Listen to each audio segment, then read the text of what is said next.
So Tammy, do you want all the information for how we came to the conclusion for this? Or like, Oh, TRC, yeah. sit and talk to Tammy, she can explain everything. Because she was really involved as far as how we came up with it, why we did the income tax versus property tax. I mean, that's pretty obvious. But, and why we came up with the quarterly. Because there was a committee that. Oh.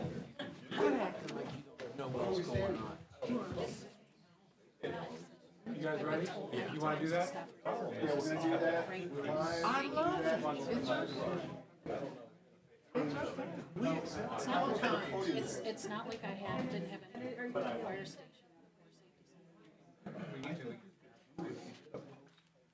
or safety. You're on.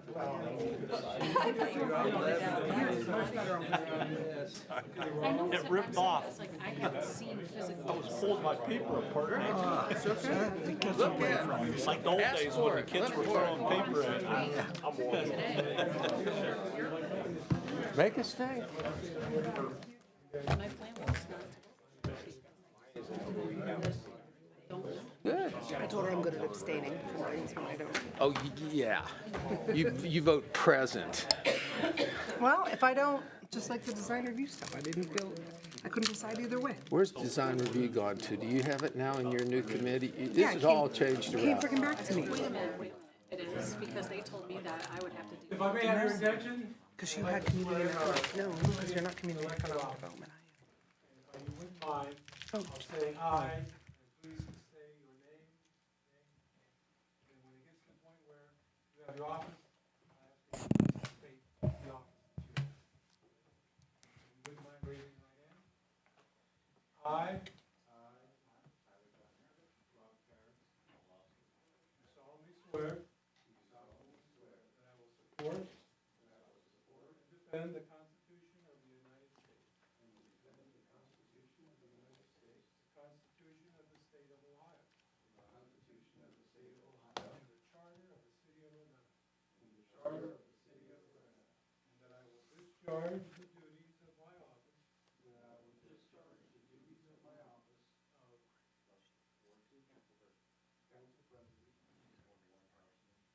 the City of Ravenna. With fidelity. According to the best of my ability. So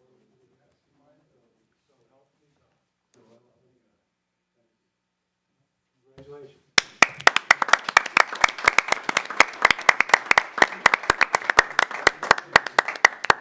There are other officers who have been elected, but they've already been sworn in. So everybody's legal. Okay. Good to go?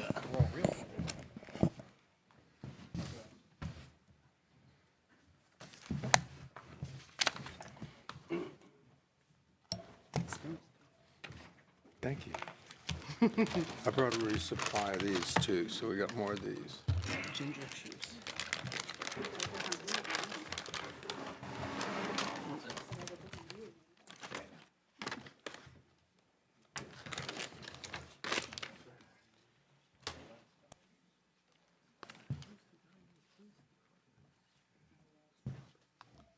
Okay. I'd like to call the Ravenna City Council meeting for January 5th, 2026 to order.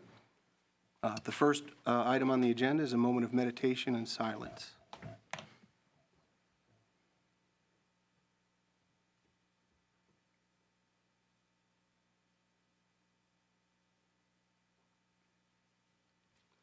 If you could join me with the Pledge of Allegiance.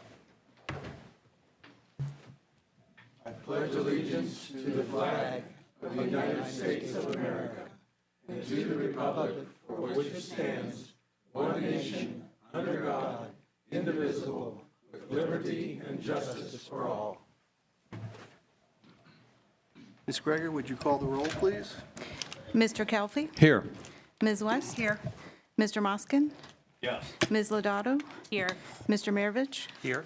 Ms. Michael? Here. Mr. Harper? Here. Okay, we have everyone present. Now, the first item on the agenda is the election of President Pro Tem. President Pro Tem takes over the responsibilities of the president when the president is indisposed. And seeing as it's the beginning of the meeting and I could keel over at any moment. I think it'd be appropriate to entertain nominations for President Pro Tem. Anybody want to nominate somebody or themselves? I'd like to nominate Amy Michaels. Second. Any other nominations? Okay, we'll close the nominations and I guess we could do a roll call. Mr. Kelty, Yes. Ms. West, Yes. Mr. Moskin, Yes. Ms. Lodato, Yes. Mr. Maravich, Yes. Ms. Michael, Abstain. Mr. Harper. Yes. Okay, we have a unanimous decision here. Thank you for serving, Ms. Michael. Ms. Michael, if people don't know it, is the longest-serving member here on the dais tonight, as far as council members go. So we appreciate you taking on that responsibility. 16 years? Starting my 16 years, yes. Okay. I know, it goes by really quick. All right, so the next item on the agenda is delegations from the public. We do have on our agenda, Ms. Francis, if you'd like to come up and present your item to council. Thank you. Hope you all had a Merry Christmas and a great start to the new year. Tonight, I'm suggesting that a timekeeper be implemented at all city council meetings for all persons speaking, whether it be a council member or a member of the public. Time boundaries have been breached by both groups. This is crucial to ensure fairness, efficiency, and adherence to the agenda by keeping speakers within time limits. Having a time parameter will be equitable for everyone and will prevent any single person from monopolizing discussion, which will allow the meeting to cover all topics. Additionally, having a time parameter will help to maintain order and respect everyone's right to be heard within a controlled, reasonable time. It is commonly the council clerk who fills the role of timekeeper. Typically, each speaker is given up to 5 minutes maximum. The council clerk would notify the speaker when the time is expired. Once the council clerk notifies the speaker that their time is expired, the speaker would stop speaking. A large visual timer is convenient and beneficial to the speaker as they can keep watch and be vigilant to adhering to the 5 minutes of time allotted. Time limits have been adhered to in variable circumstances in venues such as presidential debates, pastors' sermons, conferences, amid other professions and venues. Key functions of a timekeeper are as follows. Number one, it ensures fairness. It guarantees equal opportunity for all citizens to speak by preventing lengthy speeches from silencing others. Number two, it maintains a schedule. It keeps the meeting on track with a lengthy agenda, ensuring important decisions aren't rushed or postponed. Number three, it provides structure. Offers clear signals, which could be lights, bells, or a large clock for timekeeping, helping speakers to pace themselves. Number four, it reduces facilitator burden. That would allow the mayor or council president to concentrate on moderating discussion rather than watching the clock. This matters for the public for these reasons. Predictability. Citizens would know how long they have to speak and can prepare concise comments. Accountability. This would ensure that council hears a range of viewpoints, not just the most verbose, leading to better governance. And lastly, an orderly process. This prevents interruptions and chaos, making meetings more productive and professional. That is my suggestion. I noticed you were reading. Would Yes, I you be was. willing to present that written document to council? Yes, I would. Or if you want to modify it beforehand or Oh, whatever? no, it's perfectly fine to Okay. be presented. Would you like to have it? Sure, I would. Sure. And then we will be, as we have in the past, discussing how we do our business. I think this kind of goes along with discussions we've had with public comment. And by the way, when we talk about public comment, I want people in the audience to know that we want to hear your comment on our public comment. So we don't want to just make the decision on our own. We want it to be a joint kind of venture.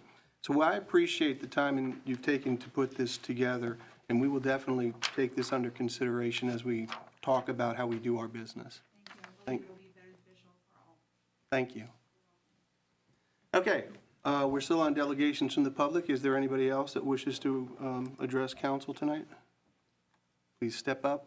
You can say your name if you like and present your topic. Good evening, Council, and to the citizens of Ravenna. It's great to be back here once again.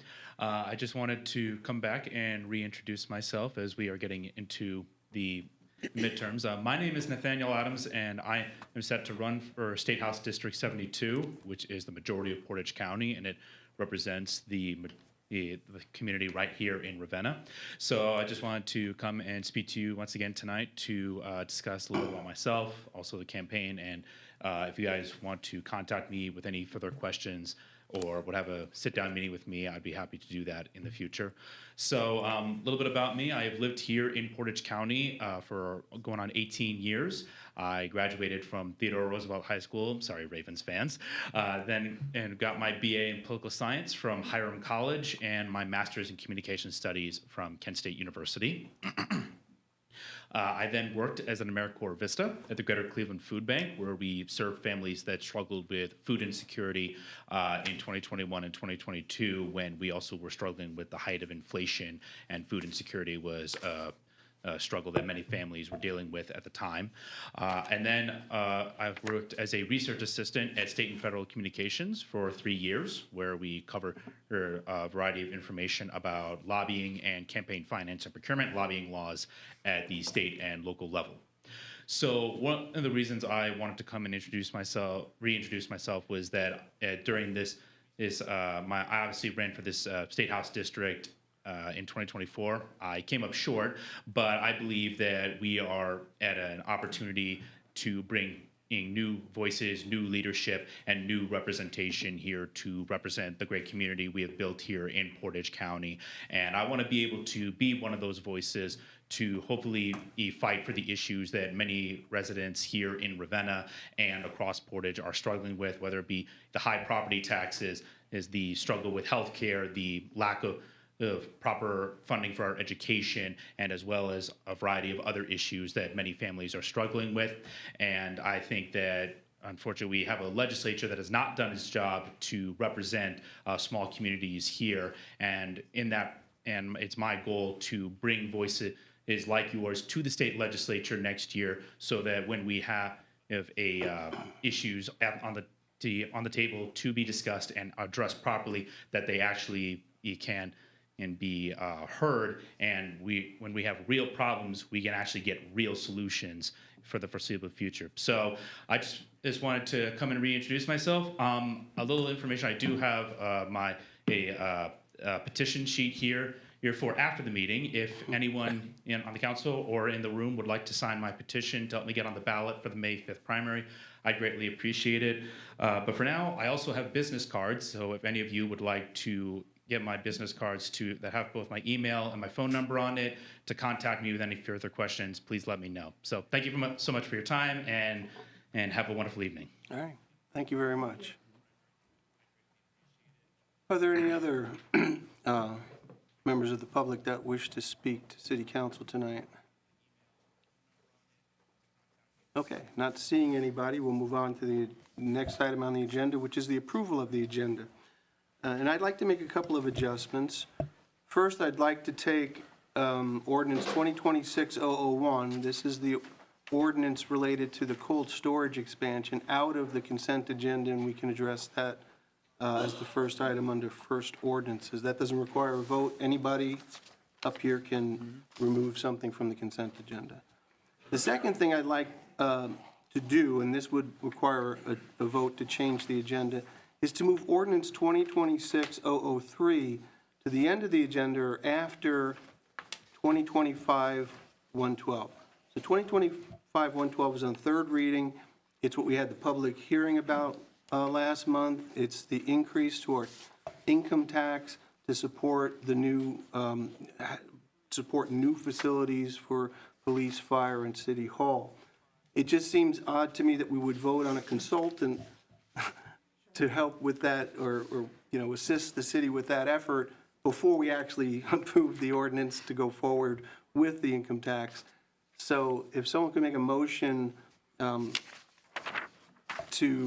make that, or approve the agenda with that change, I'll make a motion to approve the agenda with the change of moving ordinance number 2026-003 to be discussed after ordinance 2025-112.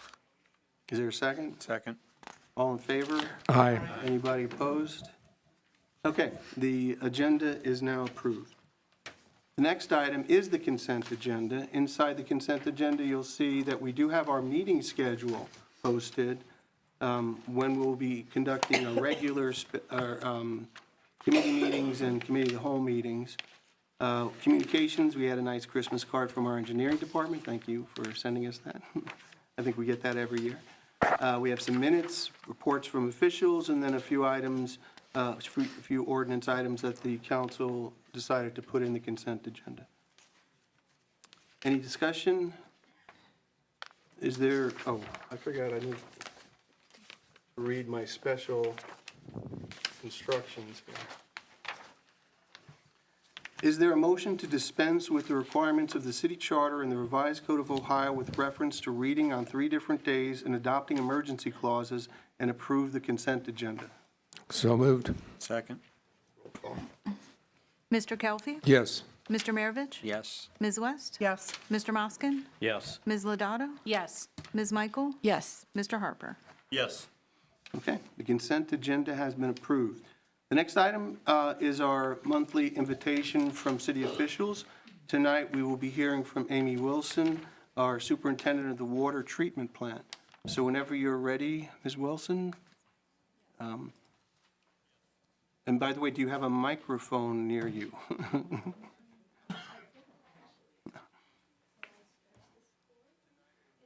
It should take you over to the podium.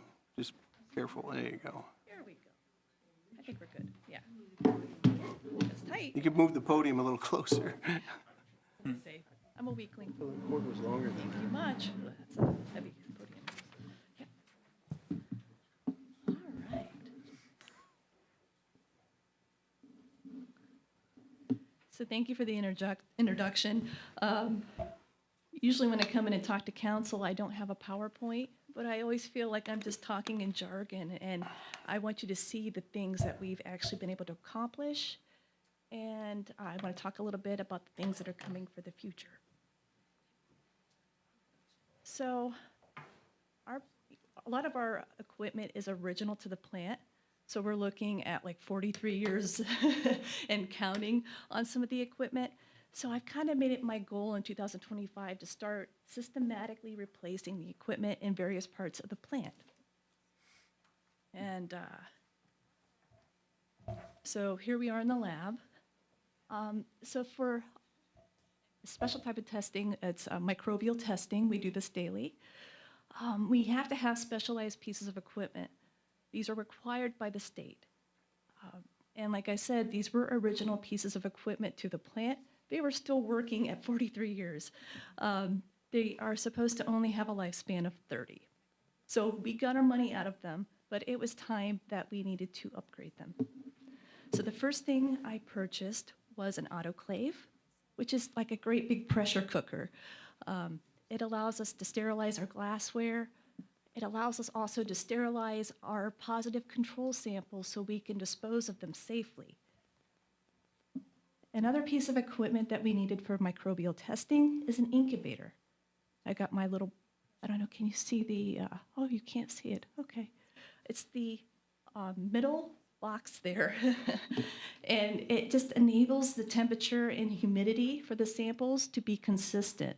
So when we add food to the samples, if there's anything in there that can grow, the incubator will enable that to occur within a 24-hour period.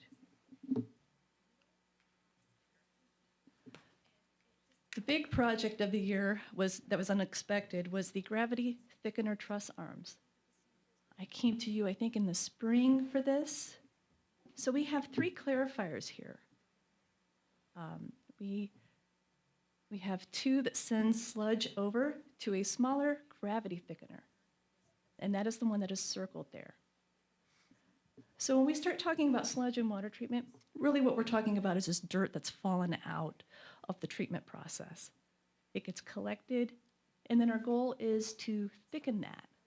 So it falls out, and we continue to thicken it until it basically becomes like dirt. We press out all the moisture, and then it can be land applied. So the big outside project was for this gravity thickener truss arm. The truss arm simply is a squeegee. It kind of goes around in a circular pattern, and it takes all the solids that are falling out and kind of directs them into a pit. From that pit, we go inside this garage building that's right beside it. You see the circle, the little building right beside it? About 3 stories down is another type of conditioning tank. This also allows for more solids to build. And from that tank, that intermediate process, we take it to a sludge press. And there's where we really remove a lot of the water. And the end product is like dirt. It looks like dirt. And that's why farmers like it. They can put it back on their soil. And that's just kind of like what I just described to you. We're taking sludge. It's a little bit different than wastewater sludge. It's just dirt and mud. And we just take it and take the water out of it. So here's a photo of the truss arm, one of them. There's another one that goes across the circle there. The tank is built at an incline, so everything kind of gets funneled towards the center. And then once it's funneled into the center, it goes into that garage building. So when we found these truss arms and we cleaned everything, we found that there were supports in the arms. Let me go back a second. See all the little supports there for the arm? Some of those were actually bent. The supports were no longer there. They had dissolved.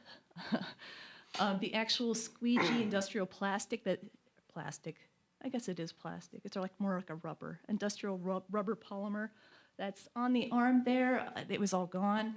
So the arms weren't functioning the way that they needed to, the way they were designed to. So we were actually able to go back to Amwell, who was the original manufacturer of the arms, and they used our as-built drawings, and they created new arms for us. So we used cranes from Workman Industrial, and they helped us install these. And there's the new truss arm, and the gentleman, I don't know if you can see him, he's in the shadow. He's helping install that. He also went in and put the industrial rubber on the bottom so that we would have functional squeegees again. So that was the unexpected project. The project that we actually had planned was to replace the conditioning tank pump. It takes the sludge from that clarifier I just showed you and moves it into the garage, into a conditioning tank, which is like 3 stories from the bottom. It's quite deep. I would say it's about 45 feet to the bottom of that tank. So we would use a sludge pump in order to move this. The pump that we currently have has been out of service now for multiple years. It's in very bad shape. It does not look safe to use, including the electrical. And I've provided that tracking sheet for you and the lowest quote that we received for the work. So we bought the pump and we bought the controller. It took them over 6 months to deliver them. I was hoping to be talking to you in the fall of 2025, but we didn't get anything until like December. It's like when it all came in. So we had to find a contractor that can handle this type of plumbing. And I will show you the photo of the pump. It's very rusted, very corroded. You can see the controls there. There's lots of corrosion on the outside of the controls. So we need a contractor to come in to do the plumbing of the ductile iron, the valve that is there. We need help to remove that pump, and we're going to extend that concrete platform that the pump sits on. And that is what the quote is for.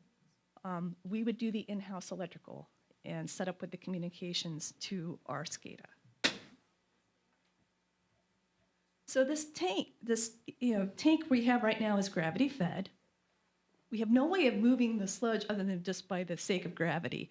So this pump's going to enable us to have control regardless of the tank level. We can take the tank down lower, we can take it up higher.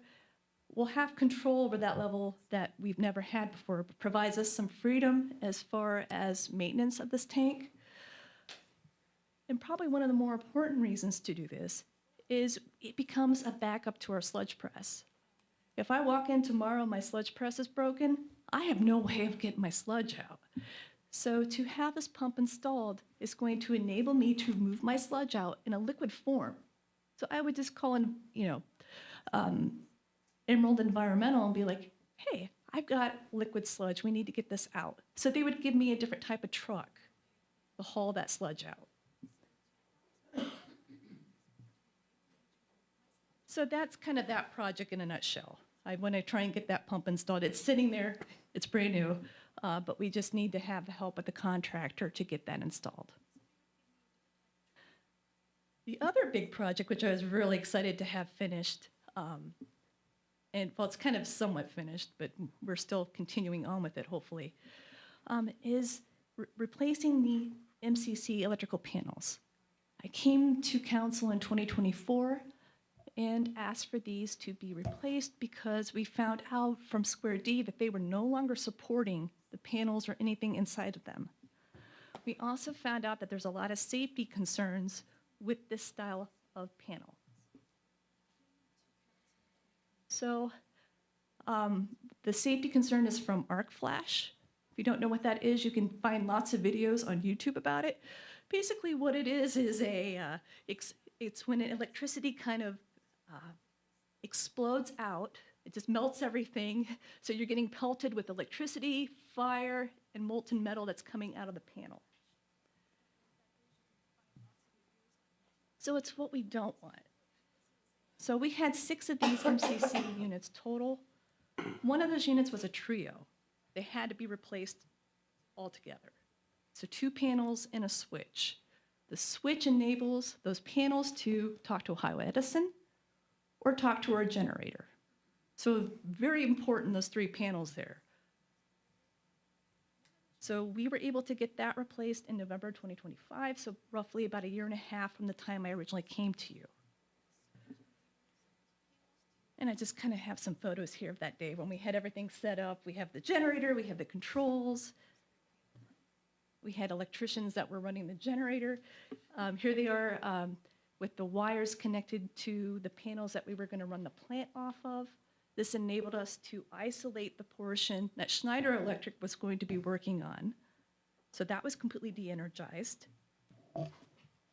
So here's the Schneider Electric crew. There's about 8 guys in a very, very tiny space, and it was amazing to watch. Everybody just had their own job.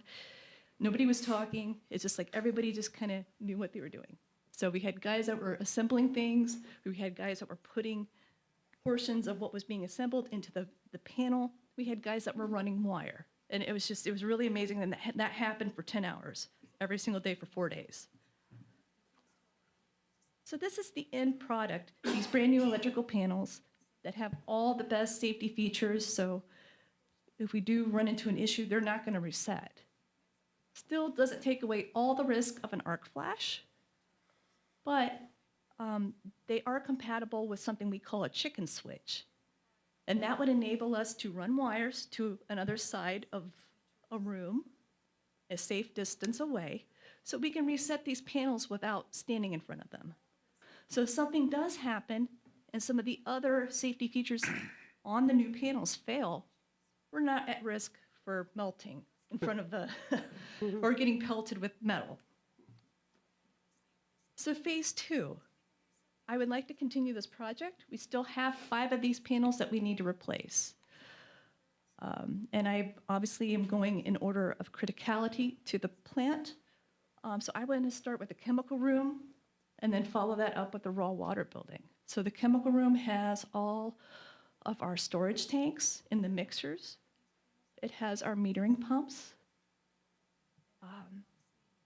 The raw water building has the raw water pumps that we take the water from Lake Hodgson and move it up to the water plant. So if I can get those 2 done this year, or get started this year, I'd be very happy. And I'm requesting the same amount of money as I did before. Now, the one thing I don't have is a quote, an updated quote.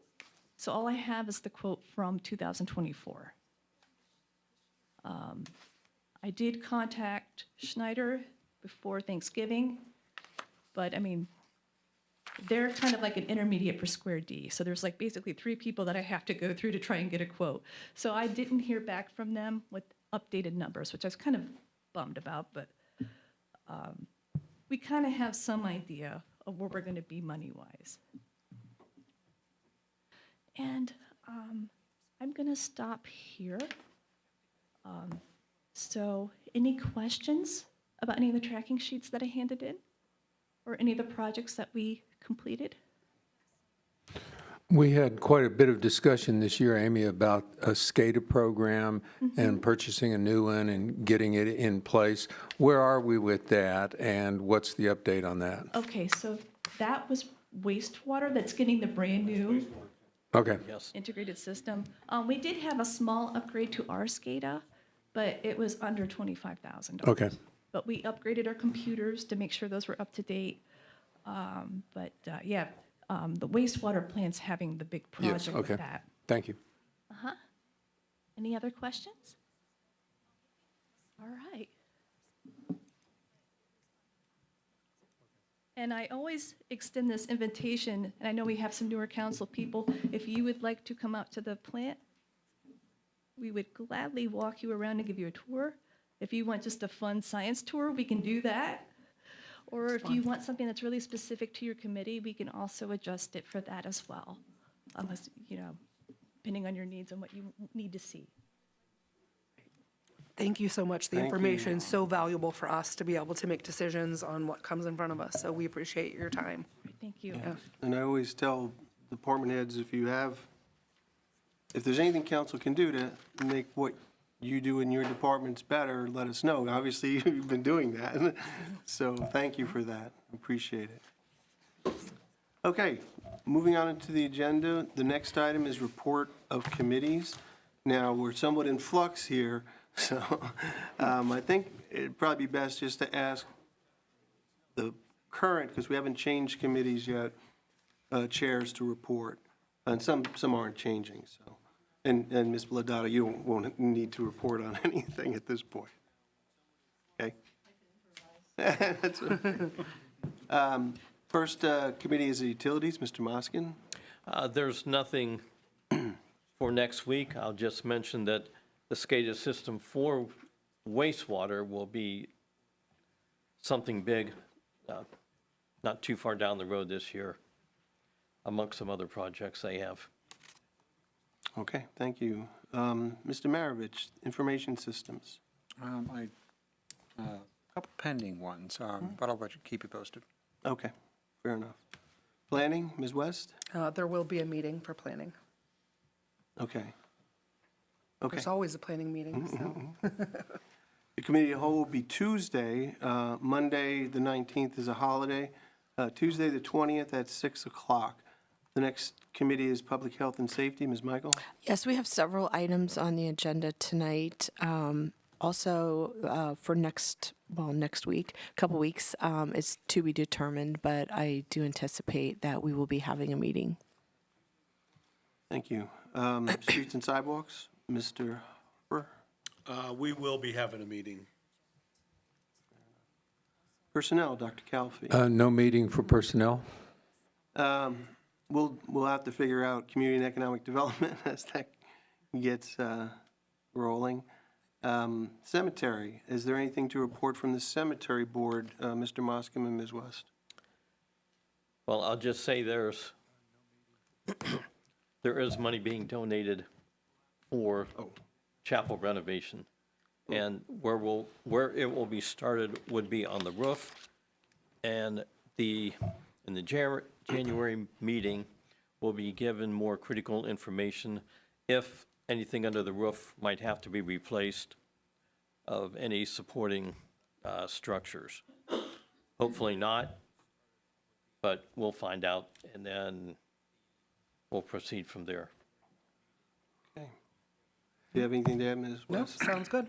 Is the donation that allows that work to go forward a partial donation for the renovation of the chapel, just the roof only, or is it more encompassing to the whole entire project, which was a couple $100,000, I think, to renovate all of it?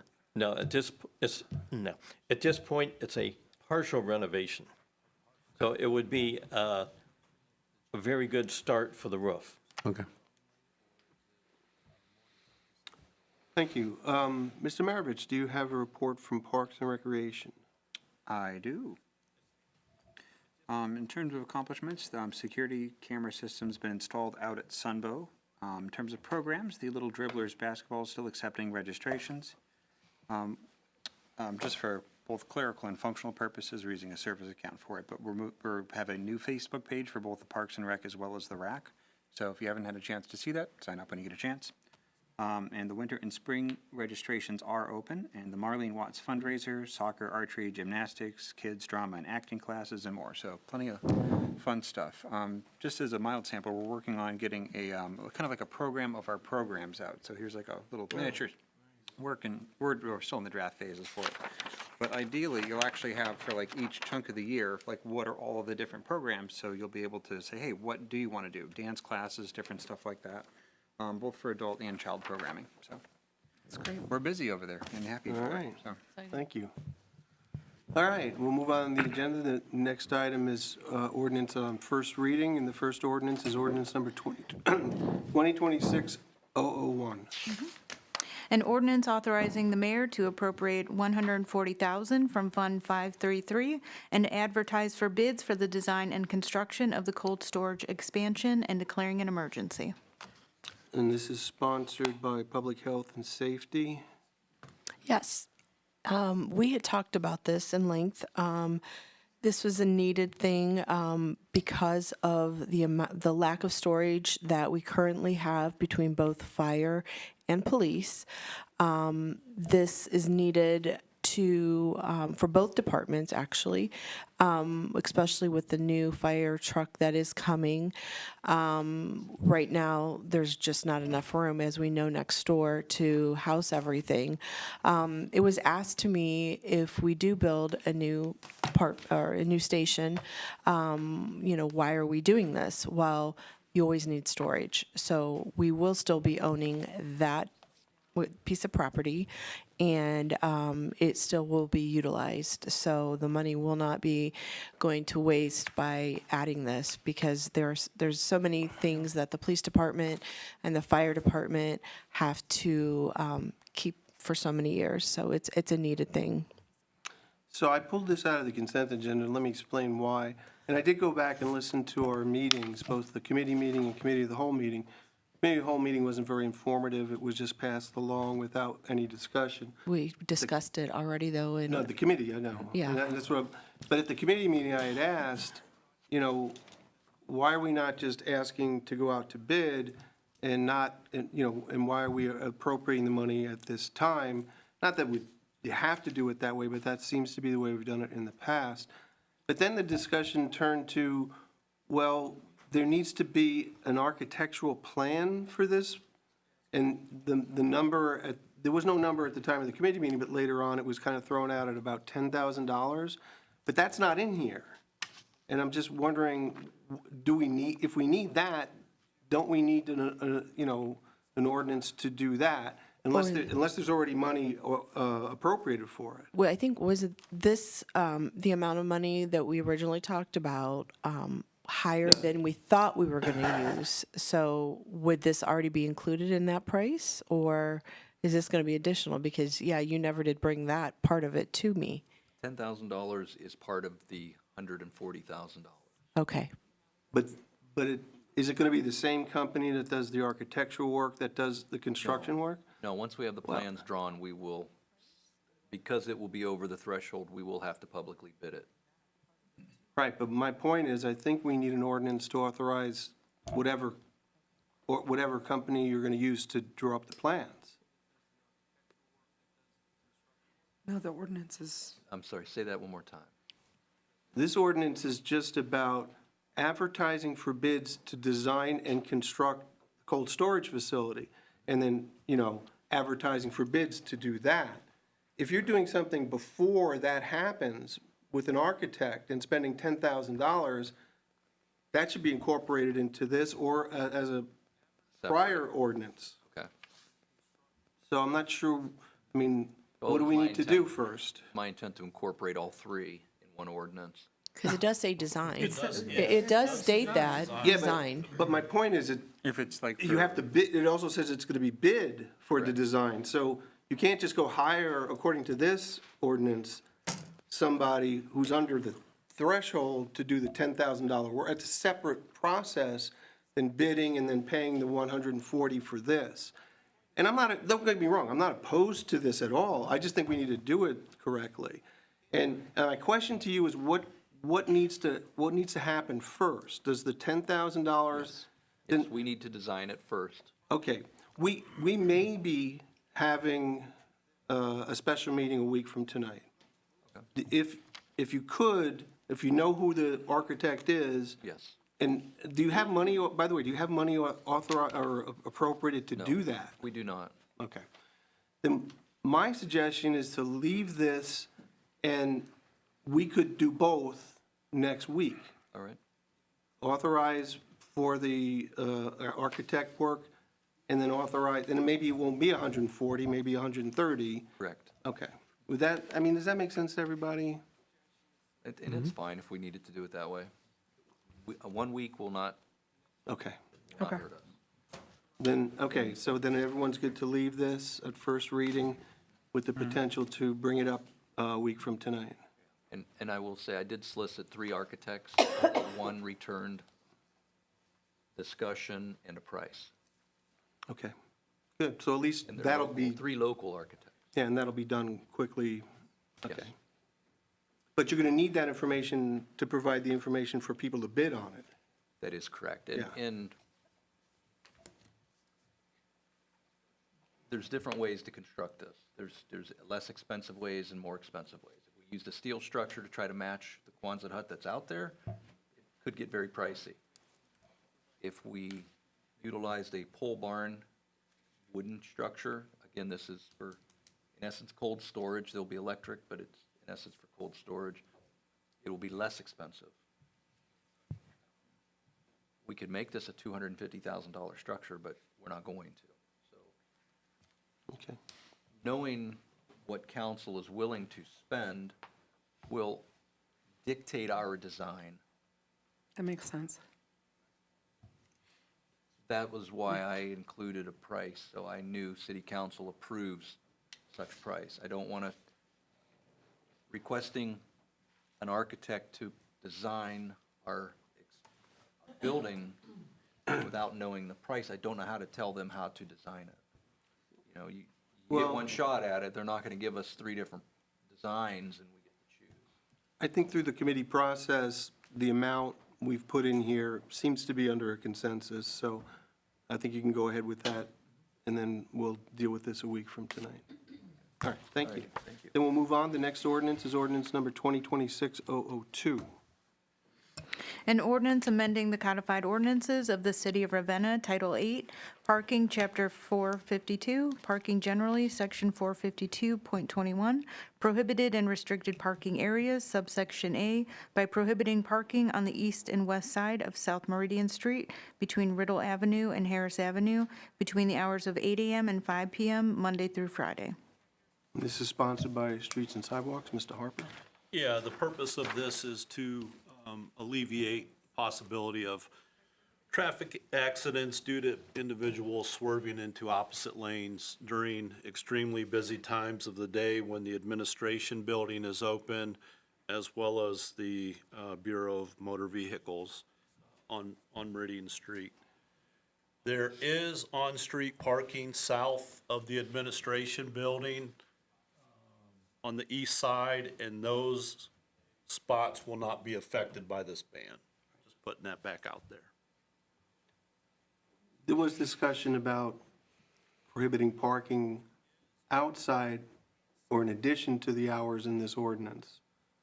Is there any desire to amend this? Do we want to pass this as is and We're amend gonna it pass later? this as is. It will be no parking on both sides, east and west side of South Meridian from 8 to 5. And then we're gonna take a look at the city as a whole, moving forward. And if we need to adjust it at that time, we will. Fair Matt, enough. does this impact the apartment complex that came and spoke? No, No. they have Okay. spaces south of the that's what- administration I just wanna building make sure. on Okay. street, but the street is wider and there's dedicated there's a- okay. spots, so this ban will not affect those parking Perfect. spots.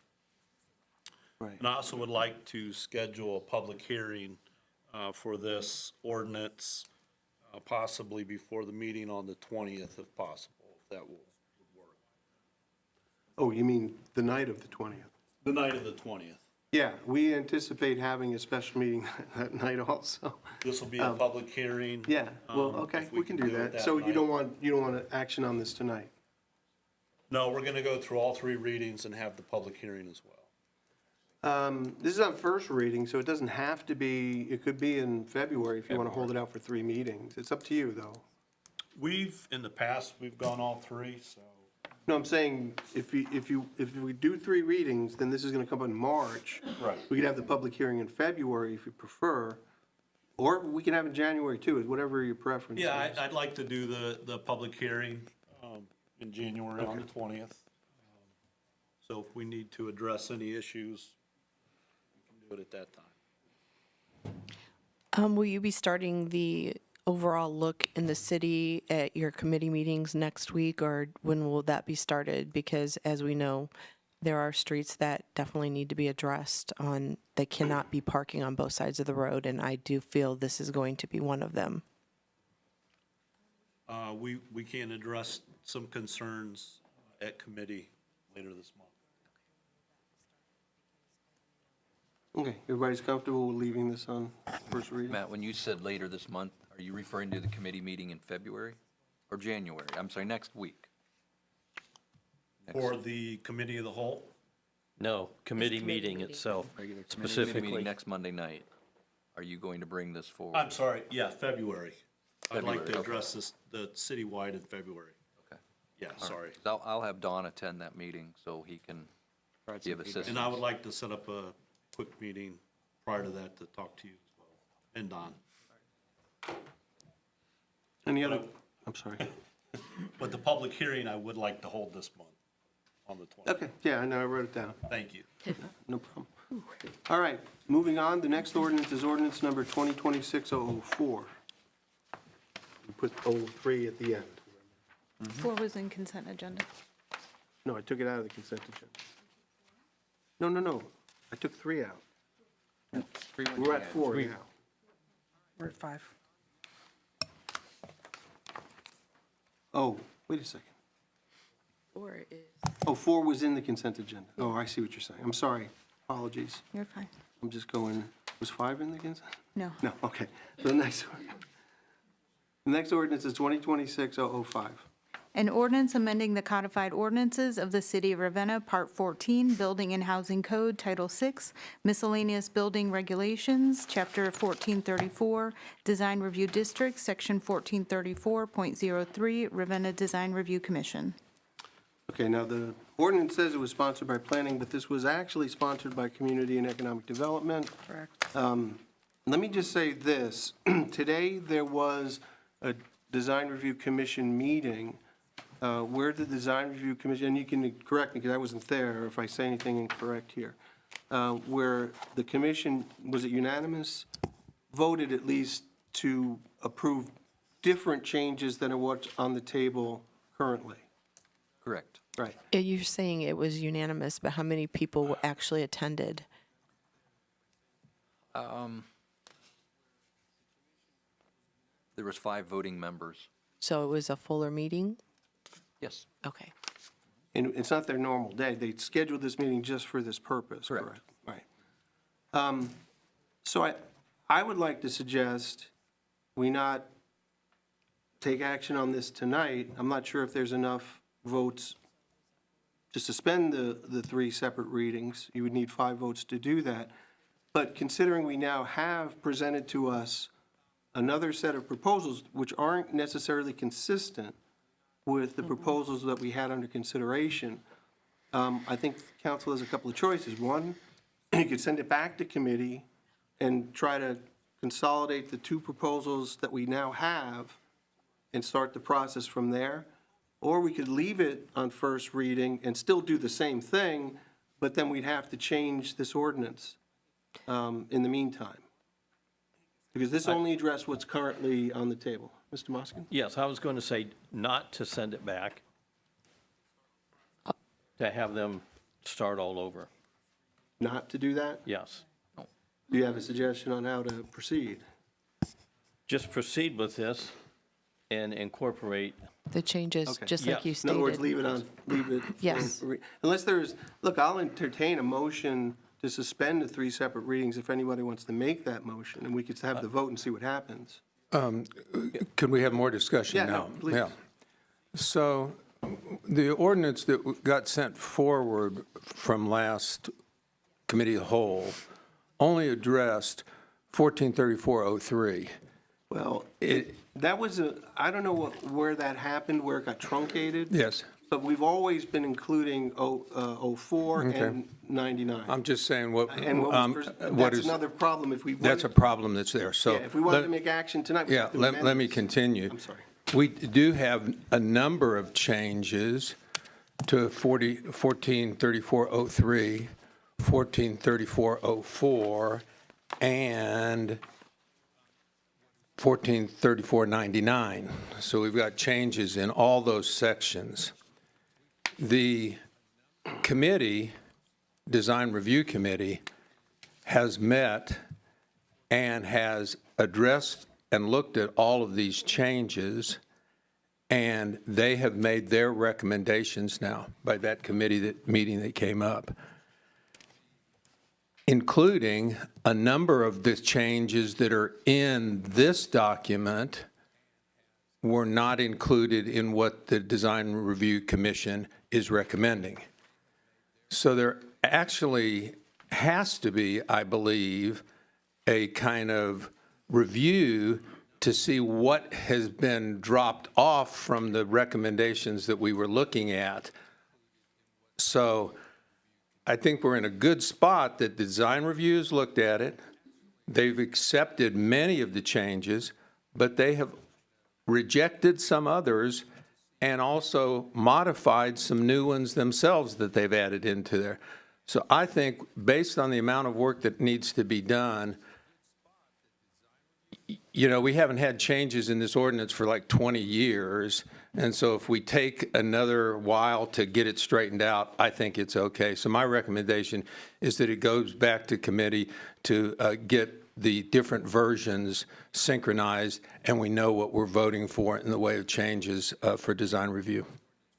Okay. Other comments about how to proceed, how people interpret the 2 sets of proposals we now have in front of us? I'm going to ask a question to Bob. Today, what was the reaction with the design review people, like with the changes that were presented to them that, you know, were they okay originally, or was anything like right away, no, we're not going to change that? No, I felt it was a productive meeting. We went through the items from 2021, which there was a tracking sheet submitted with changes, and that's what spiraled us into talking about it today. So we went back to that document, we reviewed those changes, which were administration changes, members, numbers of members, and meeting once a month versus with an application. We reduced the days of the application to 7 days instead of 10, those types of things. So it was administration stuff. And then we reviewed the other document from last month that Larry's been given credit for. I don't know that he wants to take full credit for it, but we'll refer to it as Larry's document at this point. Then we went through every one of those changes. If it was an item that had some emotion to it, then we literally, one of the members made a motion, a second, we discussed it, then we voted. There was one item that didn't pass, so another motion was made, which had to do with being a resident in the city regarding a technical person, because our current technical person may not come back to the committee. So, or the commission, excuse me. So anyway, my opinion is it was a very productive meeting. There were no emotions, nobody yelled and screamed, kicked. I obviously, Cliff is on the committee, he's here, and so is Larry, so they would give you their opinions also, but I think overall it was a good meeting. Yeah, and I will kind of frame that maybe the biggest difference between the two proposals is the timing of how the Design Review Commission conducts its business. Because in the new proposal, it maintains the 2-week period between when an application is submitted and when the first hearing occurs. And now and this, I believe, was part of the 2021 suggested changes to change that to 4 weeks. And so the current proposal that, if we're going to attribute to Larry, keeps that, but it also puts guardrails around a fixed time period of 30 days before something happens. And if the applicant is not satisfied, they can appeal to council. So I think that's the biggest thing that I think if we're going to figure out a way to merge these two proposals is to figure out what that timeline is. And Rob, to that point, Design Review did approve that. Design Review would hear a proposal twice within 30 days, and if the proponent did not receive approval, they will immediately appeal it to council. But they wanted 4 weeks before they started that process. Correct. So that adds another month potentially. Well, no, so the 30 days would start the first they hear it, and then Design Review is set to meet every 30 days, or once a month. Maybe it's 31 days, maybe it's 29 Well, days. I don't want to get into the details, but there is a difference there, the way I read it, and I think that needs to be reconciled. And I think also the specialist component and the residency requirement was another. Which brings a good point that we should have further discussion at the next committee meeting, which is Monday night. Okay. Yes, Solidato. I have a few questions. Just, could somebody answer, perhaps you can, why it was switched from 2 weeks to 4 weeks? Because I'm trying to look at this as if I owned a business, and this would potentially upset me, that this looks like we are moving it out further. So in 2021, Design Review Commission, in 2021, the Design Review Commission was meeting once a month, as it was. And since these meetings are held during the day, the Design Review Commission members were predominantly retired and had the availability to show up during the day, but also business owners, so it made sense for them to show up during the day. The folks that would be presenting to Design Review, business owners generally potentially have time during the day. So it was, commission members wanted to know exactly what day the Design Review Commission was going to meet on a monthly basis so they could put it in their calendars. I guess that's a simple way I should have said from the beginning. Just so they could put it on their calendars to know exactly when they were going to meet. It's also written in there, in the 1434, at the mayor's discretion, and a meeting could be called within 2 weeks of an application if necessary. Design Review Commission was having issues in the past having a quorum in a short time frame. So they felt if we had one meeting a month, they should have no excuses of their personal lives to schedule that meeting. So, And they agreed to But that. just to interrupt, we did adjust the quorum calculation, so that shouldn't really be an issue at this point. so the way that it's written, though, it's instead of them meeting 2 weeks after an application was put in, they just have a monthly meeting on the schedule. Correct. I don't Unless agree with that. they're requesting the mayor to schedule a special meeting. Okay. Then the mayor would send out a special meeting request.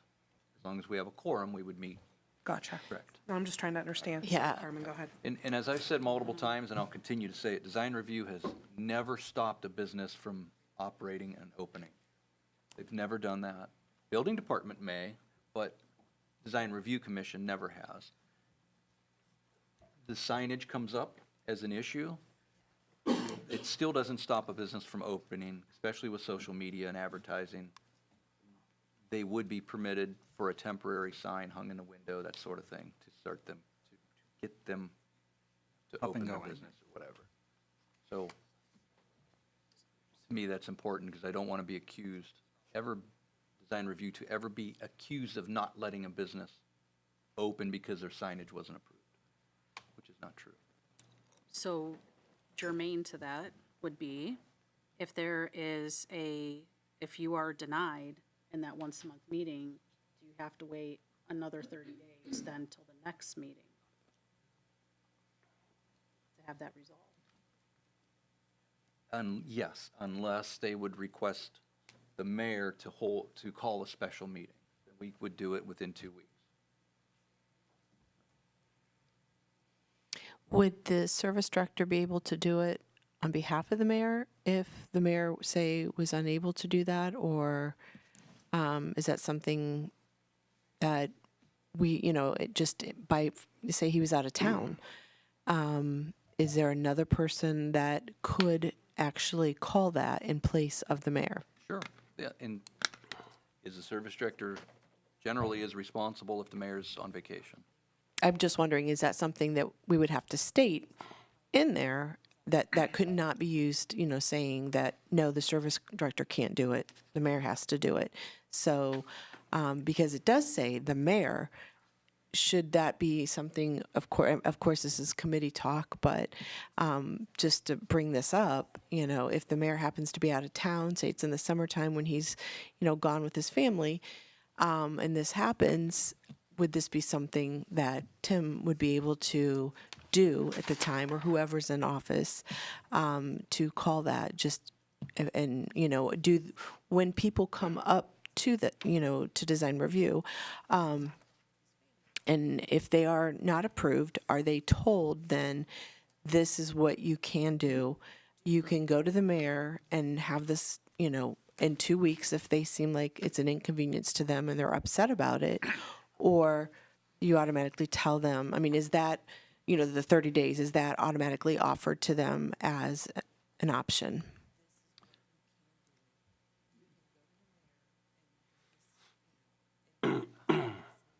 I believe it is. I'm trying to recollect. There was a time, there was one issue that comes to my mind, but generally when the folks are presenting their project to Design Review Commission, at that point, they have the ability to negotiate with Design Review. So I don't know what the statistics are, but maybe one a year is requested to modify, and generally they do modify. It's usually minor. Ms. Lozado, did you have other concerns you wanted to bring up? Yes, I was wondering if there was a specific definition for specialist. It says specialist may vote and reside outside the city of Ravenna. So what is defined as a specialist? It's further up in the membership area, and it's not, and it's a good question about, how it's defined, because it's not, The architecture, yeah. and it also gives like language like, or other, equivalent professional. Okay. So it's not clearly defined Yeah. to that extent. And I think obviously this is your first meeting, and we certainly want to keep you or get you up to speed. But I would make the observation that some of these questions and observations and concerns lead me to believe this needs to be hashed out. And if we leave it just for a second reading, we're going to have to figure out how to do all that anyway, and then in addition, we have to change the ordinance almost entirely. So, it's going to take a vote of council to decide how we want to proceed. There's some who may think we'll leave it on, and then we'll discuss, and then we'll have to modify later on. And then there's another opinion that suggests we send it back to the committee. And that's another question. What committee? I was getting ready to ask Mr. Karas, which committee was this going back to? Because two different committees have looked at it. I think it should be planning committee. This particular ordinance was not sponsored by planning committee, though. Okay. And by that, we have to get a whole other ball of wax about how we decide what goes into what committee, and we'll talk about that further, further this year. But But staying on. But you are the top- stating that planning committee I think it's is so. going to, where it's going to go. I would That's where think it's been so. in the past. Okay. Trial by fire. Larry had his hand up. I don't know if you want to entertain him for a question on this. Sure, I think, given that Mr. Selenius is, has a great interest in this, we certainly want to hear what his opinion is tonight. So feel free, if you want to, you don't have to. Please come up to the microphone. Two or three quick observations. I wasn't expecting to get into this tonight, but Bob talked about the time of the meeting being 10 a.m., being a problem for some people who are working. The Design Review Commission chooses their own time to meet, and they have chosen 10 a.m. on a weekday. This is already going to have to be amended because of the mistake in passing out the Right. total change. So if you just review these in committee, you can amend it. You can leave it on for a second reading. It's going to have to be amended anyway because of the mistake that was made in passing it out. The other statement, the 2-week that is available to the users by request. That is existing law. I have been watching them for 9 years. It's been used exactly once in those 9 years, and that was encouraged by the secretary. This particular sign was turned down because somebody had a suggestion for improvement, which is what comes from these technical experts.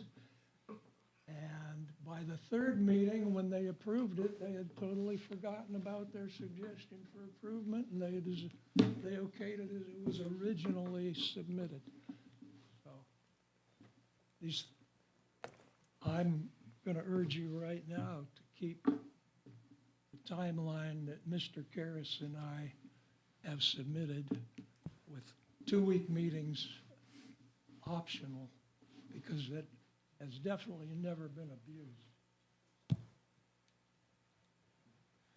Thank you. Ms. West?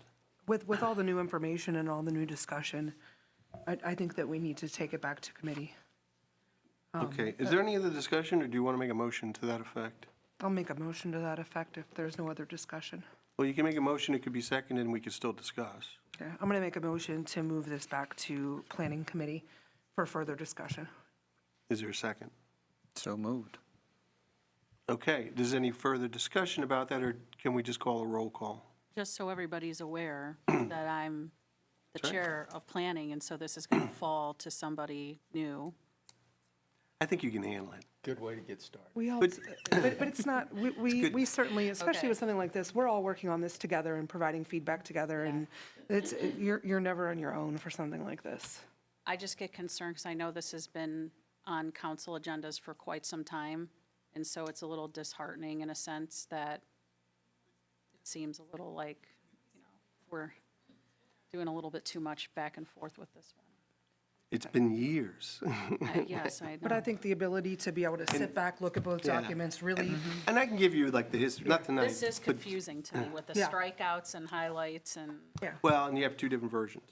yes, that too. Are you okay with having it placed in your committee? Or do you have put it on- objection to that? I mean, And it's not your committee yet, by the way, we didn't do that part yet. still my But committee. assuming you're the chair, okay, is that mean, okay? it's- Mean okay, you're okay with it? yes. Okay, thank you. You'll do fine. Well, we still need a vote.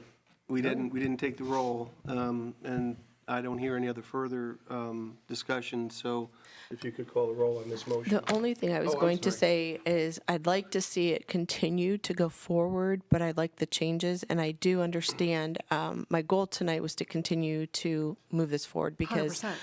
This has definitely gone on too long, and I really felt that we were on the right track with the changes between Rob and Larry and the support of others that have, really taken a lot of this to heart and had a passion behind this. And, but I think right now, with all of the changes and some of the things that to do it right, there's going to have to be some discussion if we want to continue on the right path. I don't want to see it held up in committee. I'm hoping that this will be, and I do have very much confidence in Carmen and her expertise, that this will go through rather quickly with where we are. So, No pressure. yeah.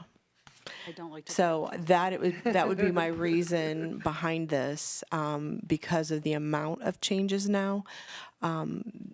There's no other way. I don't feel that we have to kind of put it in committee to just go over the changes and make sure that they are where they need to be.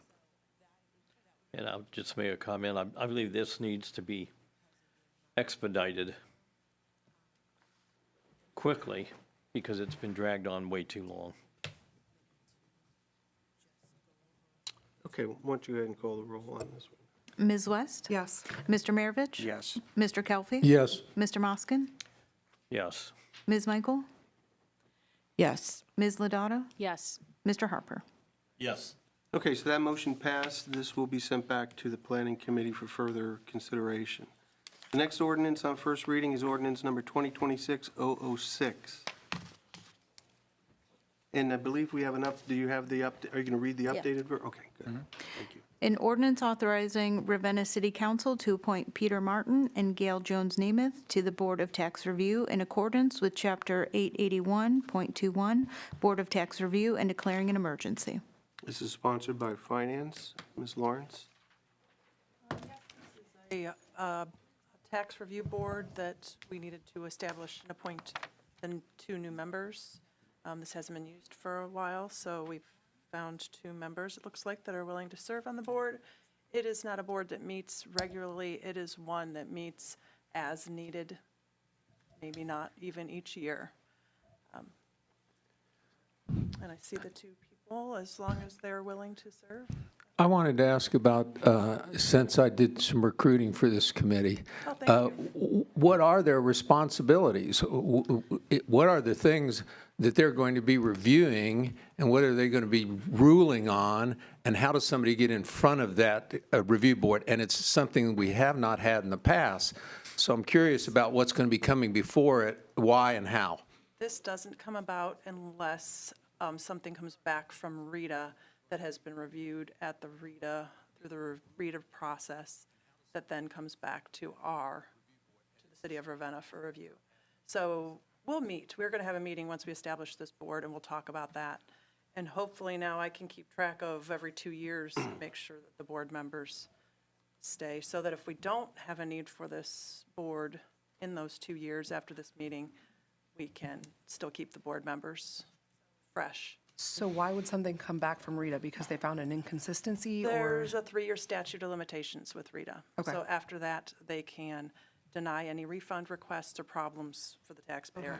So typically they do. Their legal department is going to abide by their rules, so then it would come back to us. So it would be along the line of a citizen in Ravenna having a concern with their city taxes? Or somebody outside of the city, which is what came up recently. It's somebody that had lived outside in the township and had some issues with refunds and took too many years. Okay. So now they were So they would bring that issue to the review board? Okay. Yep.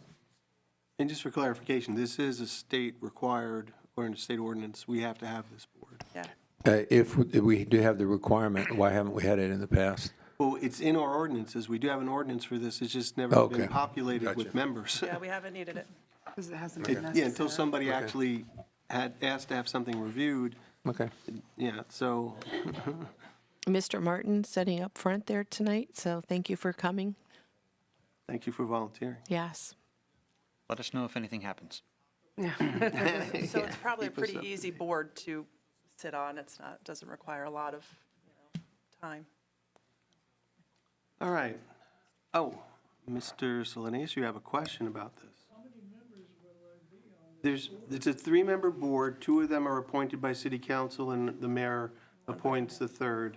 And if the mayor wishes to, if he has already appointed somebody, he can. Tim. Okay, so Mr. Content is the third member on the board. Congratulations. Congratulations. Okay, any other comments or concerns?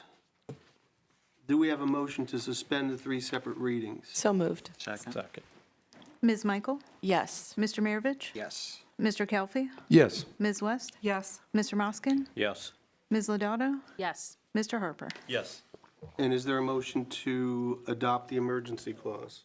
So moved. Second. Ms. Michael? Yes. Ms. West? Yes. Mr. Kelfi? Yes. Mr. Moskin? Yes. Mr. Maravich? Yes. Ms. Lodato? Yes. Mr. Harper? Yes. And a motion to approve the ordinance? So moved. Second. Mr. Harper? Yes. Mr. Maravich? Yes. Mr. Kelfi? Yes. Ms. West? Yes. Mr. Moskin? Yes. Ms. Michael? Yes. Ms. Lodato?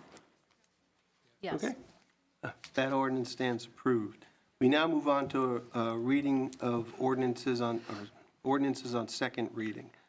The first one and the only one is 2025-127. An ordinance accepting and adopting the City of Ravenna Comprehensive Plan and declaring an emergency. This is sponsored by Planning. Ms. West?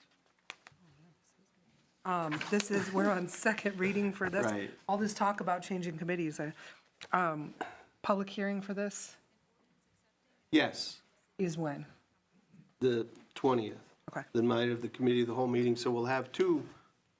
And by the way, we're not really calling them public hearings, we're calling special meetings for public comment, just so we kind of separate from the requirements for, some things require public hearings, these do not. But that's the plan for the 20th. And the plan, unless somebody wants to alter the plan, is to leave this on second reading so that we actually vote on it in February. And just because we don't necessarily take action doesn't mean we can't discuss it. And I know maybe perhaps Ms. Lodato has some concerns. If you want to wait and, codify your, concerns and bring them up, at some other time, or if you want to present them now, that's fine. Well, I was going to put together an email to send to council to sort of delineate my thoughts on it. But when I was on Planning Commission, I did have concerns about this master plan. I mean, to get to the heart of the issue, not being a plan. It's more like a very well laid out, interactive reference guide of what we currently have. It doesn't really make any proposals for regulatory change that would be necessary to carry out some of the goals that are in there, in particular affordable housing. So those are some of the things. Also, just making it more of a legally binding document would be helpful. And this is speaking as somebody on Planning Commission, when we get things that come to us, and as a planning member, you try to think when new things come before you, well, how does this fit into the context of a master plan now that we have one? And that's difficult to do because you have nothing that shows you where the future is, because that's how you would make that decision. In fact, that's one of the first stipulations we have is conformity to the master plan. So if you have a proposal and you're like, well, we don't really have anything, we don't have any precedent to follow, but how would it fit into what we see for the future? But I would open up that document, there would be absolutely no place where I'd be able to see that. So that's something that I know that I can talk to Mr. Pizza about, and I know I would like to talk to Mr. Finney more about that, because this is an important document. This is the plan for the going far into the future, and it's going to guide Planning Commission. It's supposed to. And yes, it's supposed to now. We're supposed to be in that mode. And I just think that there's just some things that are not difficult fixes to do, but I think that are necessary to make this document what it should be. This has been 2 years in the making, by the way, so. And I've made all these comments on Planning Commission. Mr. No, I Finney know. will tell you I that. think you missed the meeting when Todd presented some of this stuff. No, I was there for the first one. The second one, my car door fell off in my Right, driveway. yeah, so. I think that was the one where some of these concerns were brought. And I'm not here to debate you about it, I think. First, did you get a printed copy of it? Oh, believe me, I have it. I'm saying, did you get a binder like the rest of council? I didn't get a binder. I printed it out Can at we get a home. binder for her? If that can be arranged. Just in case, whatever you're looking at could potentially be different than what council is considering. Because there were some changes towards the end. Okay. My only comment would be, you're correct in the sense that when somebody reads that, the bulk of it in the beginning is like, what are the current conditions? The planning part, the strategic part where it proposes things is at the end. And I think that's where the focus needs to be for council. Not necessarily, the other descriptive stuff, although it's, like I said, the majority of the wordage, verbiage, I think is unnecessary for us for planning efforts. But I do want to engage you in seeing how we can improve it, because you're right, this is an important document, and we want to make sure it's done right. My major concern is how we're going to construct a future land use map based on what's in that. Yeah, I believe there is a future land use map. And by the way, the cool thing, this is one of the things I liked about the interactive online one, you can see how it's overlaid on the current if you go to that one page. But anyway, regardless, we'll make sure you get the official copy that's under consideration. There will be a public hearing on the 20th, and maybe we can figure out how to incorporate, and if you want to send things via email, that's fine too. We could always leave this, doesn't have to be voted on in February. We can continue discussion about this. I'm one to make sure we get this right, and I don't want to leave anybody's opinion out. So I just lost my train of thought. I'm sorry. When I had my hand up there about, so this is more for the people out in the audience, because the recommendations that I'm working from is the document that's published on our city website. So I would need to know first and foremost if that is different than what we have posted for the public to consider. No, it should be the same. Okay, that's what I'm working on. Oh, okay. Okay. so But we'll then get you a copy If anyway, you want just to put 'cause- it in a nice binder, I'm all for it. Yeah, I think it's just nice to have that. All right. Any other discussion about the comprehensive plan? I noticed that some things in there are a little bit vague, and when I looked at it, I was looking for more than a 25-year plan. I was looking for also a short-term and a long-term plan. And Just to be clear, there are, when you look at the objectives and the goals, some of them are 2-3 years, some of them are 5, some of them go out further. And I think it's going to be council's work or responsibility to look at it, not to just approve it and stick it on a shelf, but actually dig into it and see what are either the low-hanging fruit or the things that need to be addressed sooner than later, and then actually start talking about how we can implement those. But any effort to improve this is welcome. Okay. Any other comments? And again, we'll leave this on second reading, and we can extend this as long as it takes. So now we move to third reading of ordinances, and we have Resolution 2025-112. A resolution declaring the necessity for an additional 2/2500th of 1% income tax to provide funds for the purpose of planning and building a new fire station, police station, and city hall in the city of Ravenna, Ohio, and declaring an emergency. Sponsored by Planning, Ms. West. Yep. So this is something obviously we've talked about for quite some time. This is the resolution for the income tax for the safety buildings. So we are at third reading. This is it. We need to see what we're going to do to move this forward. We did have a special meeting for public comments, or a public, which one did we have? We had a special meeting. A special meeting for public. to For solicit public comments, and did hear feedback from residents, both positive and negative. I think that this is going to be tough. This is going to be really hard. But we also know that our police and fire, the situation that we have right now, we need to do something to start moving forward with this so that we can provide safe facilities for them so they can provide safe services to our residents. And I also want to say that it's ultimately up to the voters, too. I mean, we're merely voting to put it either on or off, whatever we decide to do. Unfortunately, we didn't have I don't feel like all the information that we have got out there. It's like there were so many Conflicting opinions. yeah, there's so many things that got out there before the actual information was able to get out. And one of the big misconceptions is Sunbow. Why, that is out there. It's all over. People want to know, why did we buy Sunbow? Why can't we use that money? Well, that money, majority of the funding from Sunbow came from a completely different source that was allocated completely differently. And our goal, we've never did actually do a proper press release on what Sunbow in the future and the plan was. And so unfortunately, there's been a lot of misinformation out there that's going around and assumptions. And I just want to put it out there and assure everyone there is a process to things that's going on. And I apologize that there are so many things that are happening. Sometimes things just happen quick and you have to act on them and do what you feel is the best choice. And given what we were faced with and what could have happened out at Sunbow, I think the plan down the road, what is possible and that we're going for, is actually going to be a great form of economic development for our community.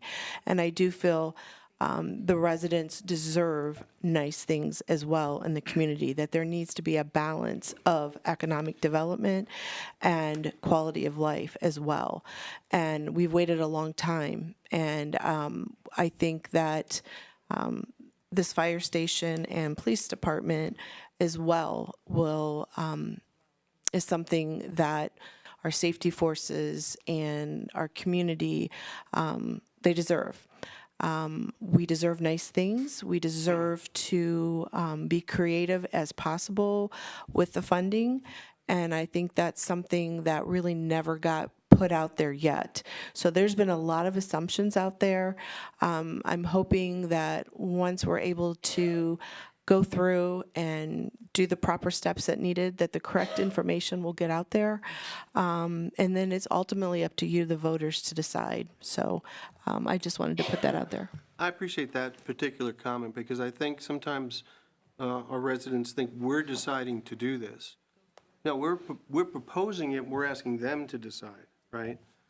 And I wanted to make another, I was going to reserve this for my remarks, but I'll say it now. I get that people didn't have all that much information, but sometimes I worry that we put the cart before the horse.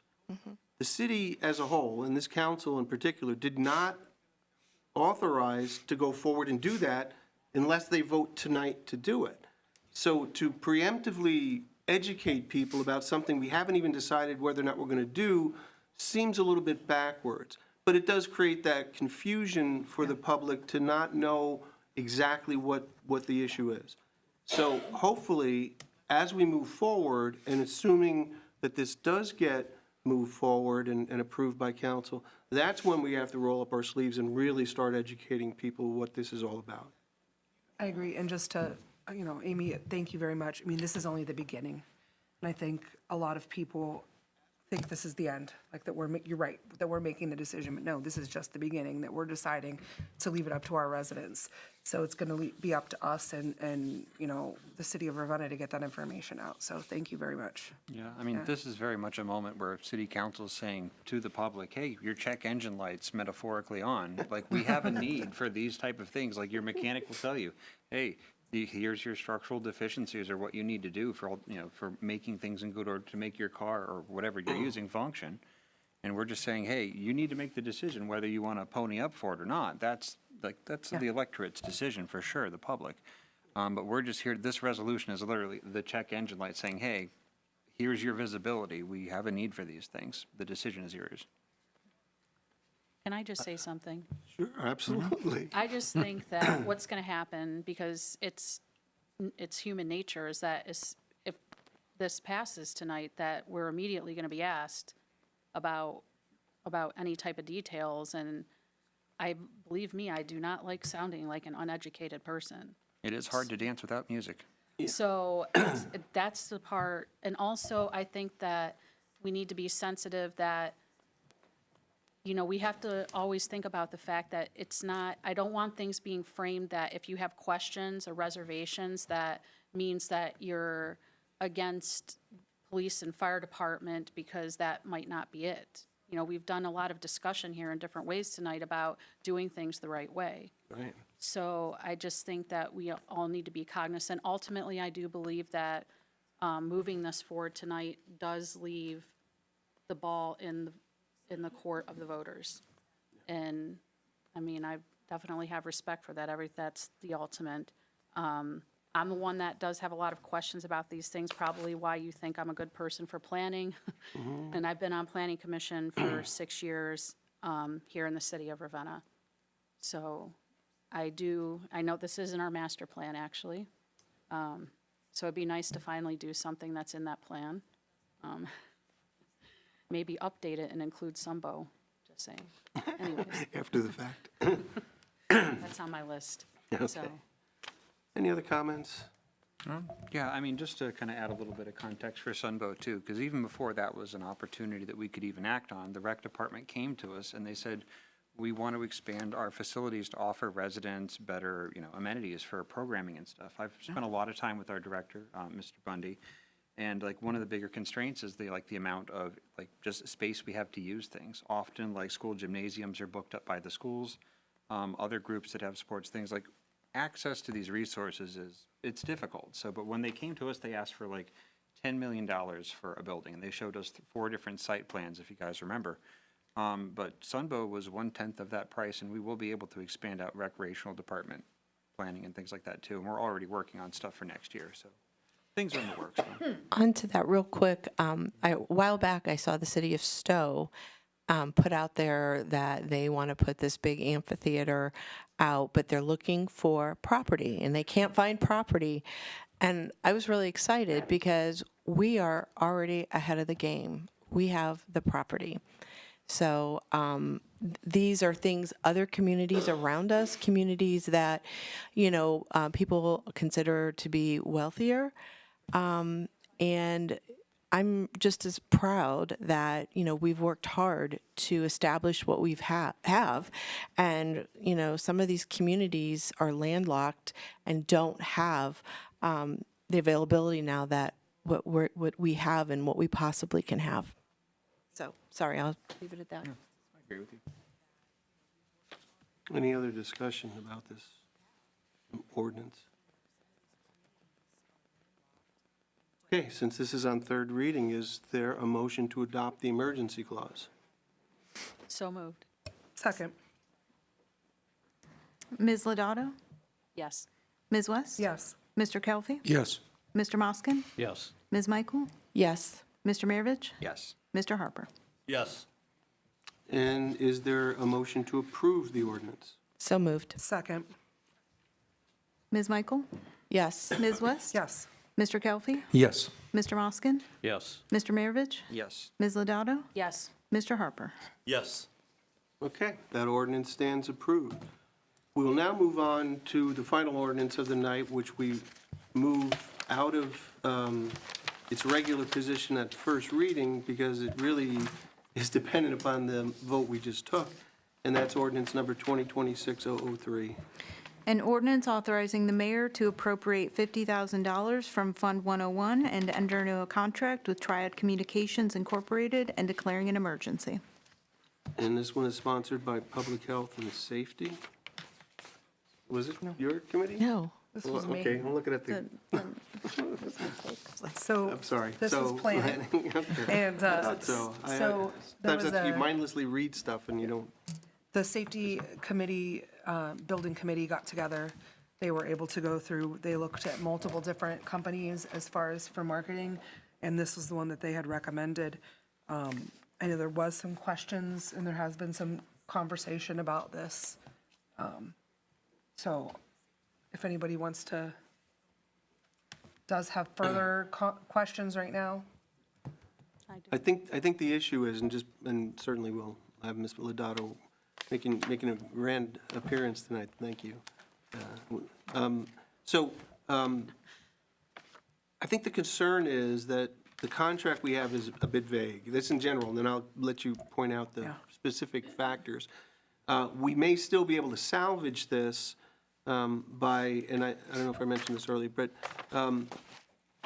going back with your council's concerns to the consultant and seeing if we could actually draft a more concrete contract and then have a special meeting along with the other ordinance we discussed tonight next Monday, just to expedite this. So, Ms. Lodato, please feel free to present your concerns. Well, council received, hopefully everybody read the email that I had about the contract. There was a lot of things that left the city vulnerable because of the ambiguity that existed in the contract about the contract terms and length. There still was one unanswered question. I know there's a $50,000 cap, but I think it needs to be further set in stone that the $135 an hour is not somehow additional to it, that's included. There needed to be timelines, specifics on deliverables, so. Like cleaner statements of work, right? For like different chunks of it. Right. There was also some things that, just as a city, because it's a municipal contract, that we are beholden to public records laws. So in the end, they have a confidentiality agreement there that is in conflict with the Ohio Revised Code and our obligation to fulfill public records requests. So some of that's just housekeeping. Triad did respond, and they responded really favorably, I felt. But one of the solutions that they came up with, or was, I don't know if it was you, Mr. Karras, about, it was Triad, to split it into 2 contracts. Because most of the issues that Ravenna is going to be vulnerable to in this contract are going to be the result of, it's going to hinge on the results of a survey.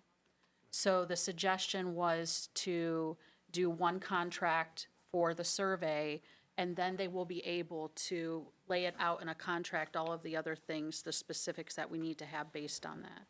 So more detailed in the deliverables But from they the can't results give of the survey. Right. Their Okay. stance is they can't give the details because everything is hinged on the survey.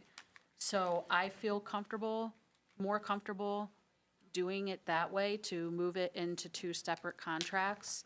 And that's just in the interest of the city, that we are getting what we need, because we're putting all of our eggs in this May basket. Because beyond this, if the levy, one of the biggest things I had of the concern was the native files.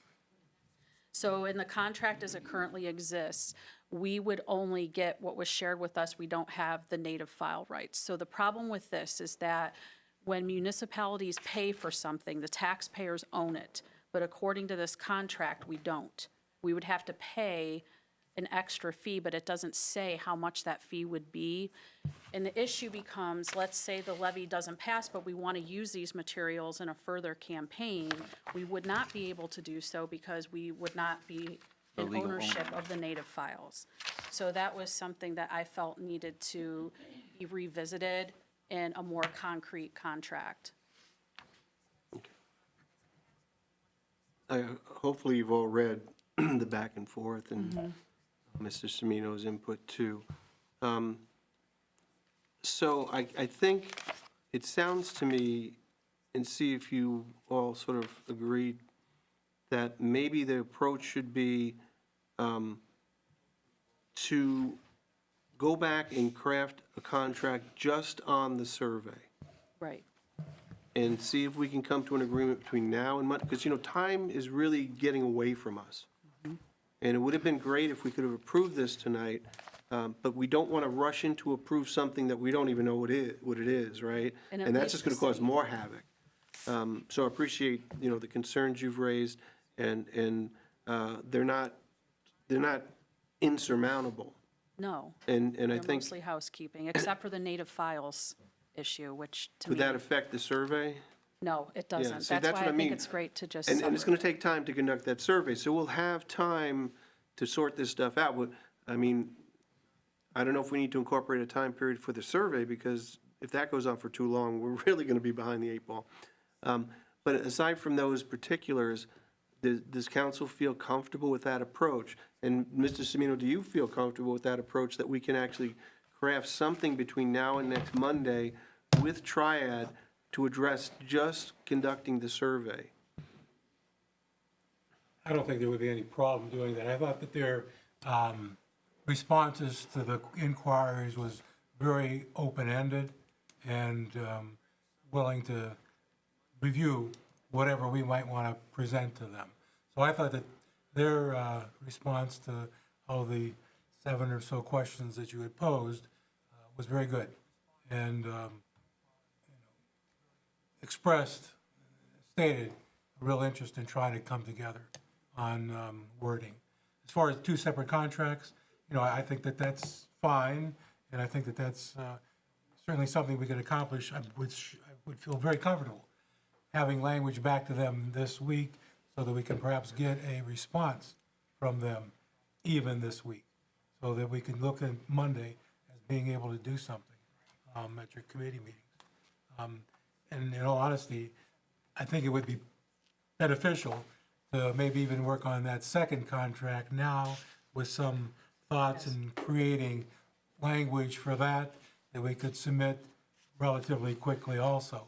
Try to get this down to a point, because obviously time is fleeting, and the idea that we want to expand this out for a period of time is not going to be beneficial for the city. Okay. And it makes me wonder a little bit, with the limited time of left, does Triad really believe that they can accomplish this in the limited amount of time? Even if they start, as an example, toward the end of the month? Well, I mean, if we're talking about 2 contracts, you Yes. would hope that we could do something by this coming week and get them going from there.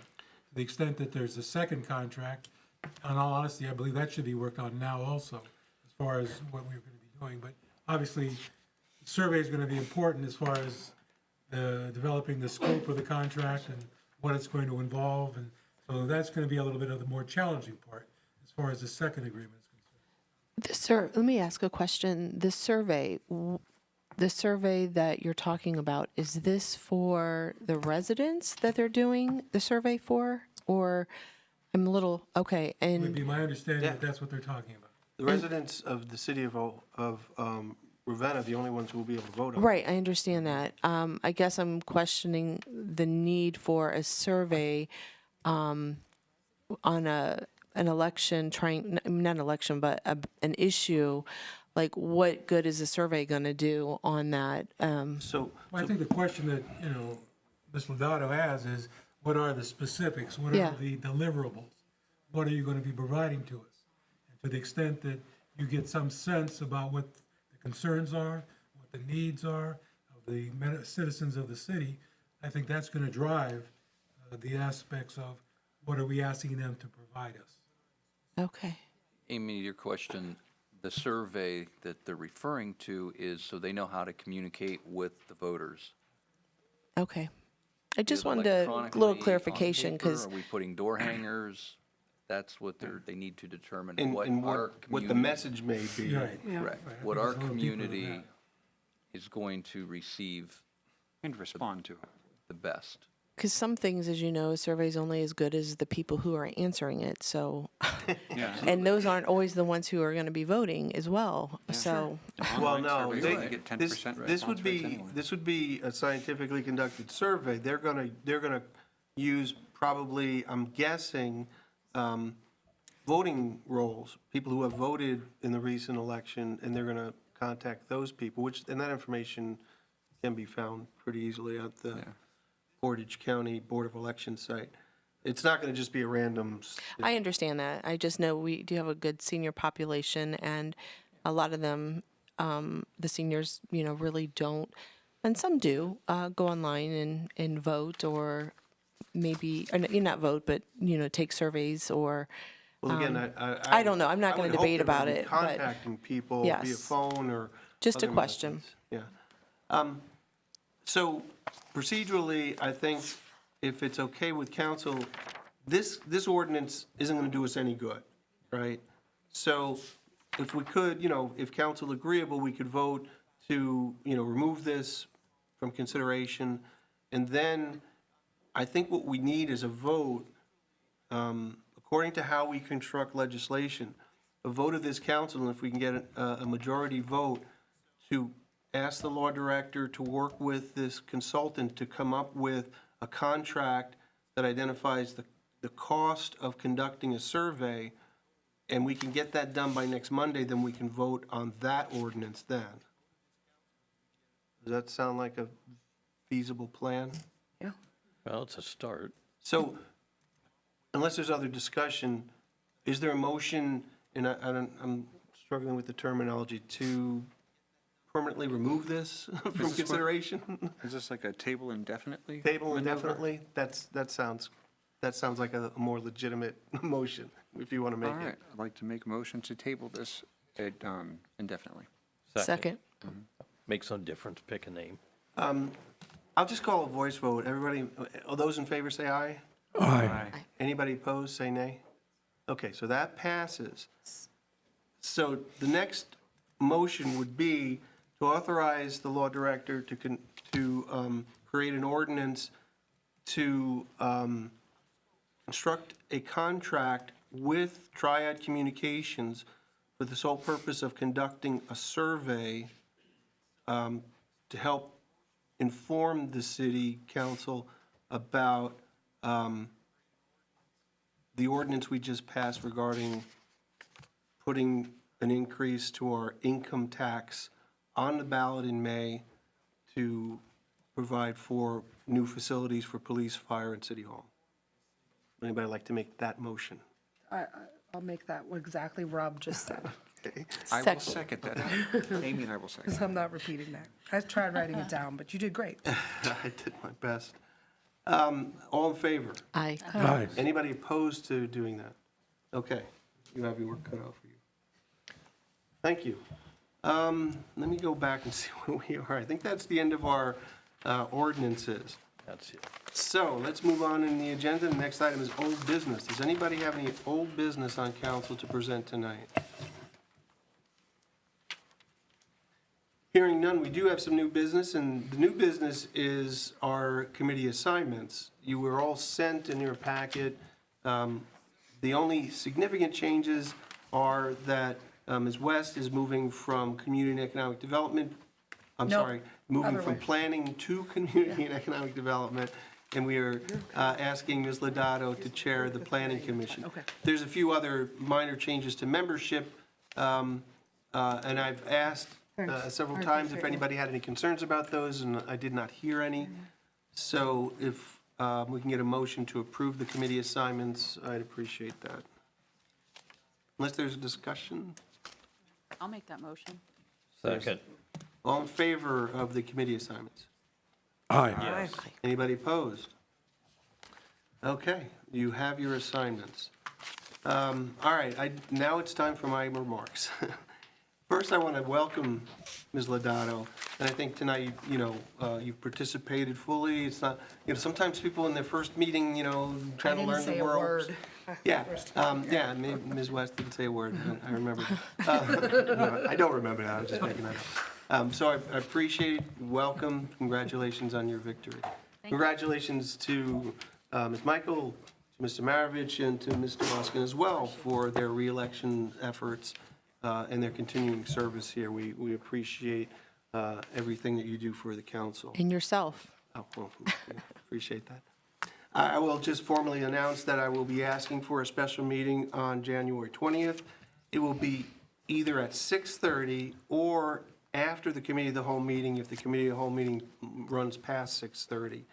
And that will be for the purpose of soliciting public comment on both the comprehensive plan as well as the parking ordinance for Meridian Street. And I will be asking for a special meeting for a week from tonight on the assumption that we're going to have a contract to vote for Triad, as well as the ordinances related to the cold storage facility. It's going to be a busy week.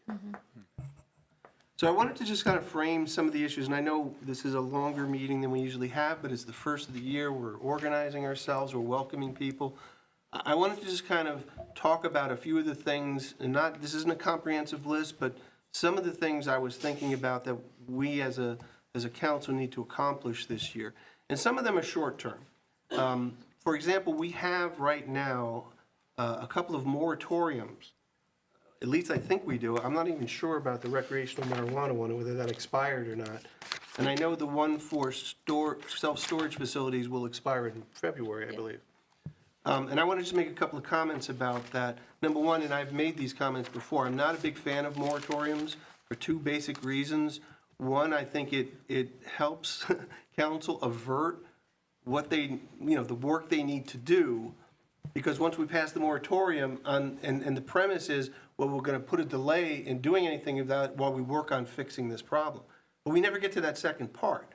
So one problem is we're not completing the work we do. And I'm not blaming people. I'm blaming council as a whole, including myself, by the way. The second effect is it creates a ban, and I think that's unfair. Because I don't know that we're intending to ban some of these things. We are really looking to restrict them and control them in the best way we see fit. Now, we put in the marijuana one because we were waiting for the state to kind of finalize how it was going to monkey with the law that was passed by voters, and I think they've done that. Luckily for us, we still get to keep some revenue, 36% of the 10% of the tax that's collected. I don't know if we've got any of that money yet.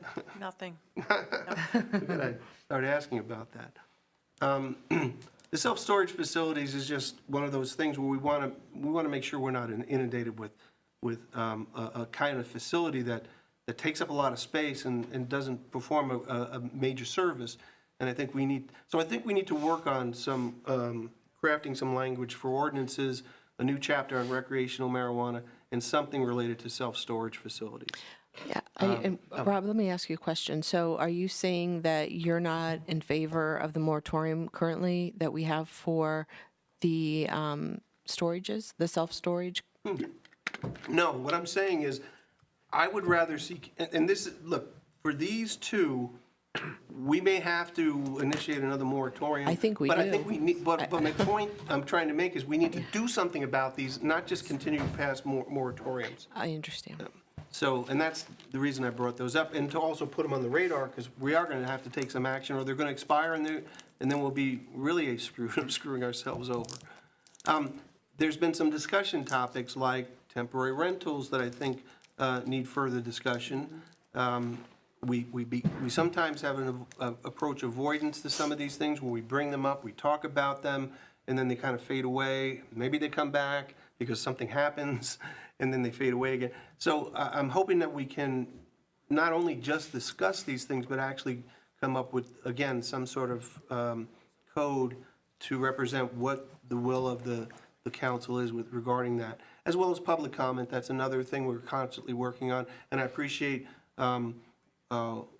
what Ms. Francis has presented to us tonight. I think that's going to be incorporated into that discussion. I think we do need to figure out how we make use of public comment, because it's certainly not the intent of, I believe, anybody here to restrict or prohibit people from commenting. But I do believe, as Ms. Francis properly put it, we need structure around it. There should be, a proper way to handle it. And so everyone knows what the rules are and how to behave. Assuming it passes, and again, I referenced this already, once the comprehensive plan is in place, this is going to be a busy year. This is going to be the responsibility of council to look at it and say, what do we need? What does this tell us we need to do? And, and I think that's not going to be necessarily easy. I don't always see that this council is as strategic as it could be. It's often more responsive, and things come to us, and then it's voted on, and that's how we deal with it. But I think we have the people here who can actually craft not only just responsible approaches to how to implement the comprehensive plan, but sort of inventive and well-crafted ones. And then when it comes to like how we handle legislation, and we've talked about this in the past, we've made some adjustments. The consent agenda is one example I like to put out there. But I do think we need to go back to it because I'm not convinced we're doing things the way our code tells us to. And so, for example, one of the things we have to evaluate is the use of tracking sheets. Because in effect, and I don't want to go into detail because I want these to be discussion topics in the future, but I just want to kind of give you an outline of what I hope the discussion will encompass, is that the tracking sheet really is the way to, is information, instructions on what the ordinance should say, and it should come after approval by committee. Because before a committee approves anything, there's really no legislation to craft. So I think we have some things that are done a little bit backwards, and I think we need to adjust it. And now that we have some software through the Revise, I think that's the name of the company, to help us craft electronic agendas, I think that'll help with that process. In addition, I think chairs should have a greater responsibility and authority. Because it does happen from time to time where we have a committee meeting and the chair is not really sure what this item is on the agenda. And I don't think that should ever happen. I think we need a process where chairs approve the agendas before they hold their meetings, and that they have more control over what gets discussed as part of their committee. And we've already talked about it, and I don't know how this gets resolved, but, and our ordinances don't really inform us on how to resolve this. But when something is presented to council where it belongs, and I think we need to investigate that question and see if there's a process. Certainly if there's no contention, and there really doesn't seem to be. I think maybe the design review issue has caused a little bit of confusion, but I don't see people fighting over agenda items. But I think just might be good planning to figure out how that gets accomplished. Two other things. I want to have a deeper discussion, and we have talked about this a little bit, and I've talked informally with people about this, the emergency clause. Okay, I worry about our overuse of the emergency clause. And the word emergency is a pretty dramatic word, right? But everything seems to have an emergency. And I get the idea that it makes us more efficient. That if we decide tonight we're going to do something, that tomorrow it gets done, and we don't have to wait a month. I get that efficiency, but I think sometimes we forget the fact that when we implement and adopt an emergency clause, that we're negating the public's ability to challenge the ordinances we pass. Because there is the possibility that someday somebody in the public might say, why is council doing this? I don't want them to do this, and they go out and collect enough signatures. But if we, and they're given a month to do that. But if we negate their ability to do that by establishing an emergency clause, when there really is no emergency, then all we're doing is making our work a little harder because we have to wait a month, but invalidating the public's ability to take action and be part of the process, which is built in. So I do want to, and I know I kind of just pontificated a little bit there, but I do want to investigate how we establish, when we create an ordinance, the emergency clause and give better justification for doing it.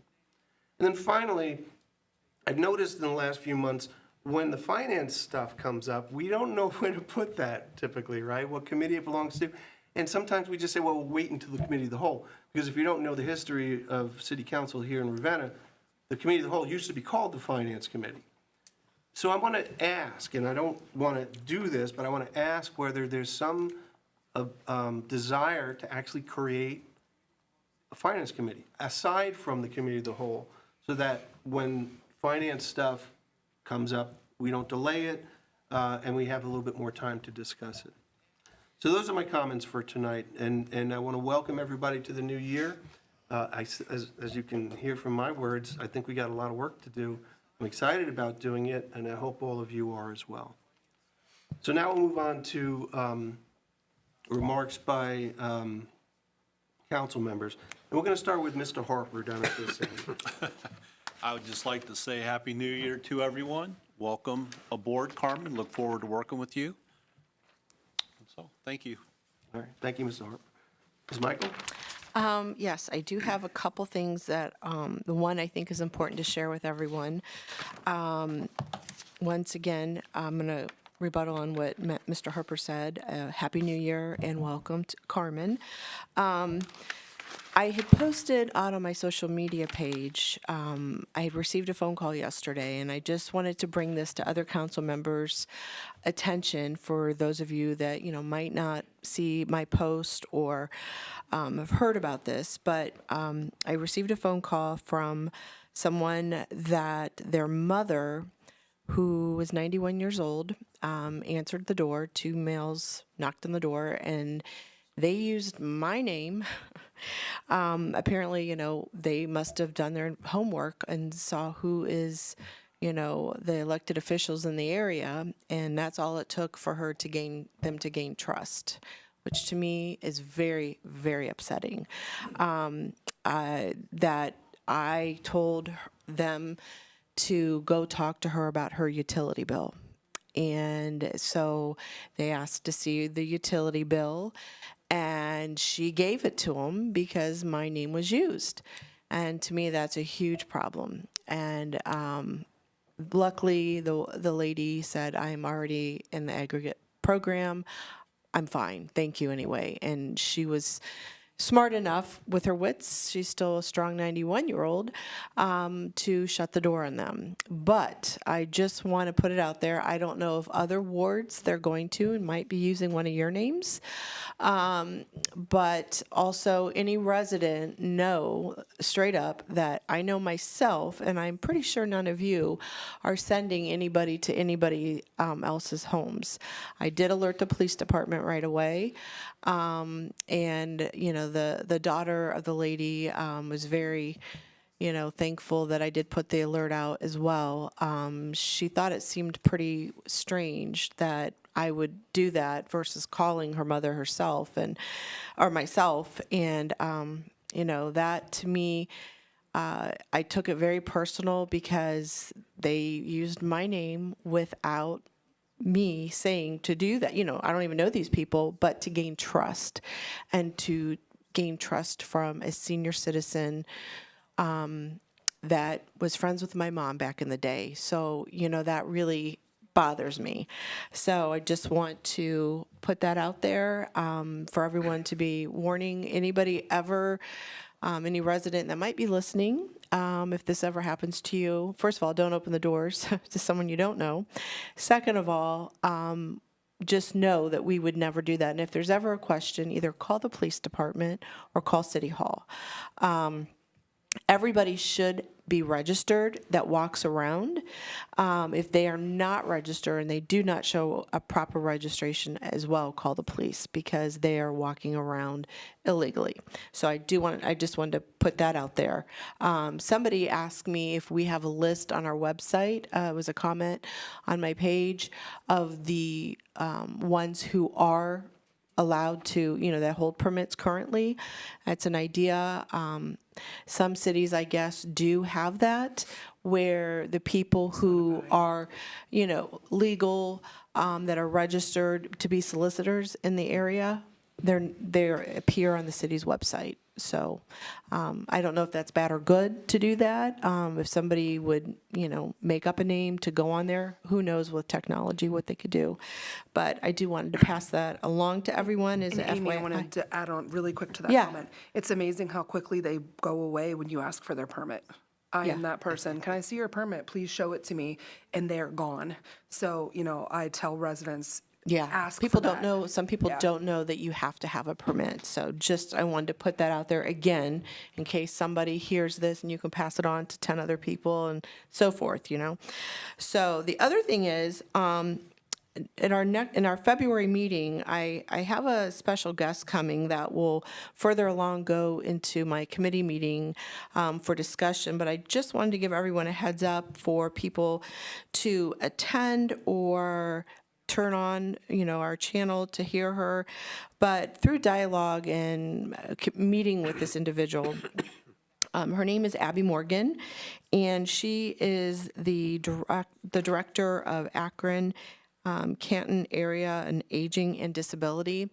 And we've had several dialogues of conversation and information.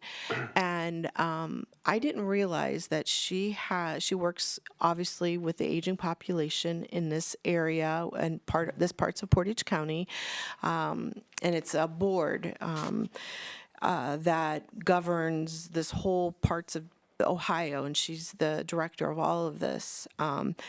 And she has these like task committees, which I found very interesting. She had asked me one day, is Ravenna a senior citizen friendly community? And I'm like, well, I can't really answer that, but I do know we have a large amount of senior citizens, growing older population. And I said I'd be interested to hear that. But she has panels of excuse me, we've had the cruds that in my house, so I apologize, of a review board that looks at different communities and gets feedback and things that as people with disabilities or senior citizens might face while being in particular cities, communities, things that you and I just might not realize. And I thought it would be a nice task to look at to see if we could be considered a senior citizen friendly community. It's something to look at just to see what she has to share through all of her committees and feedback that she's had. Some of the stuff might be just very minimal updates that we really never thought about, but seeing that we have almost three different senior complexes in our downtown, what could we do to make the quality of life to some of our senior citizens that live in our downtown a little bit better? So I wanted to share that with you real quick. So that would be all. Sorry for all of that. Thank you for the information. We look forward to that presentation. And I have to bring this up. I'm sorry.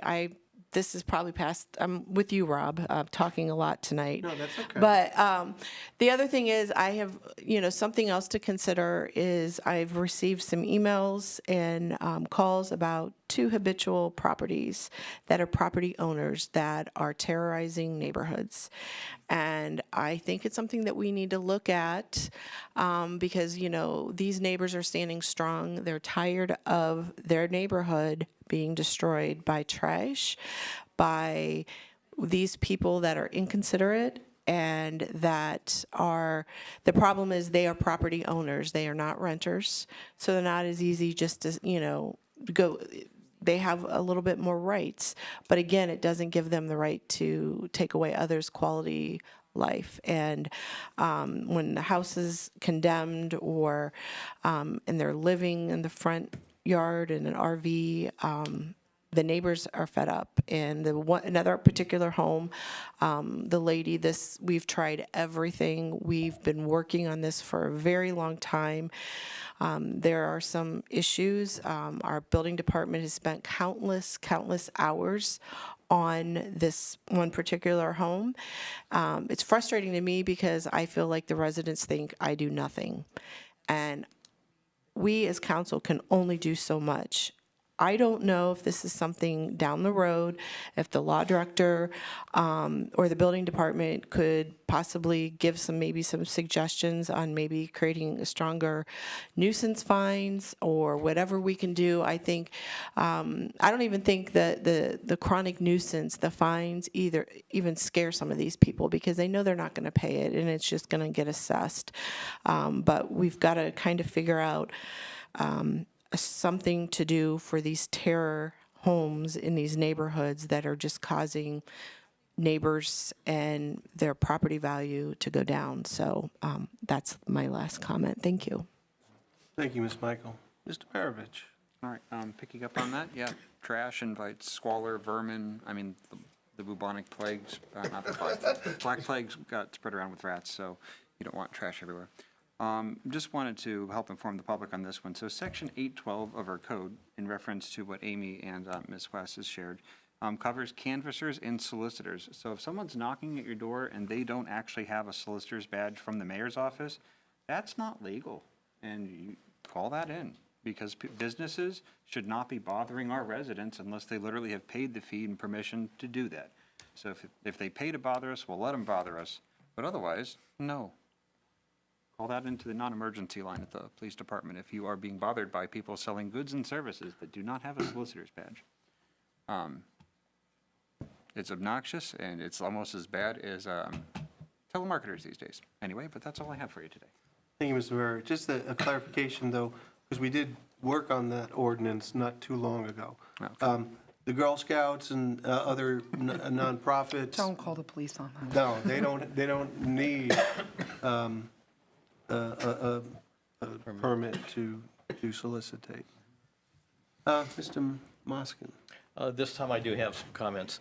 I'll say it was mentioned about some fines in general. I had people just, in general, just laugh at fines because they're trivial these days because of how low they are.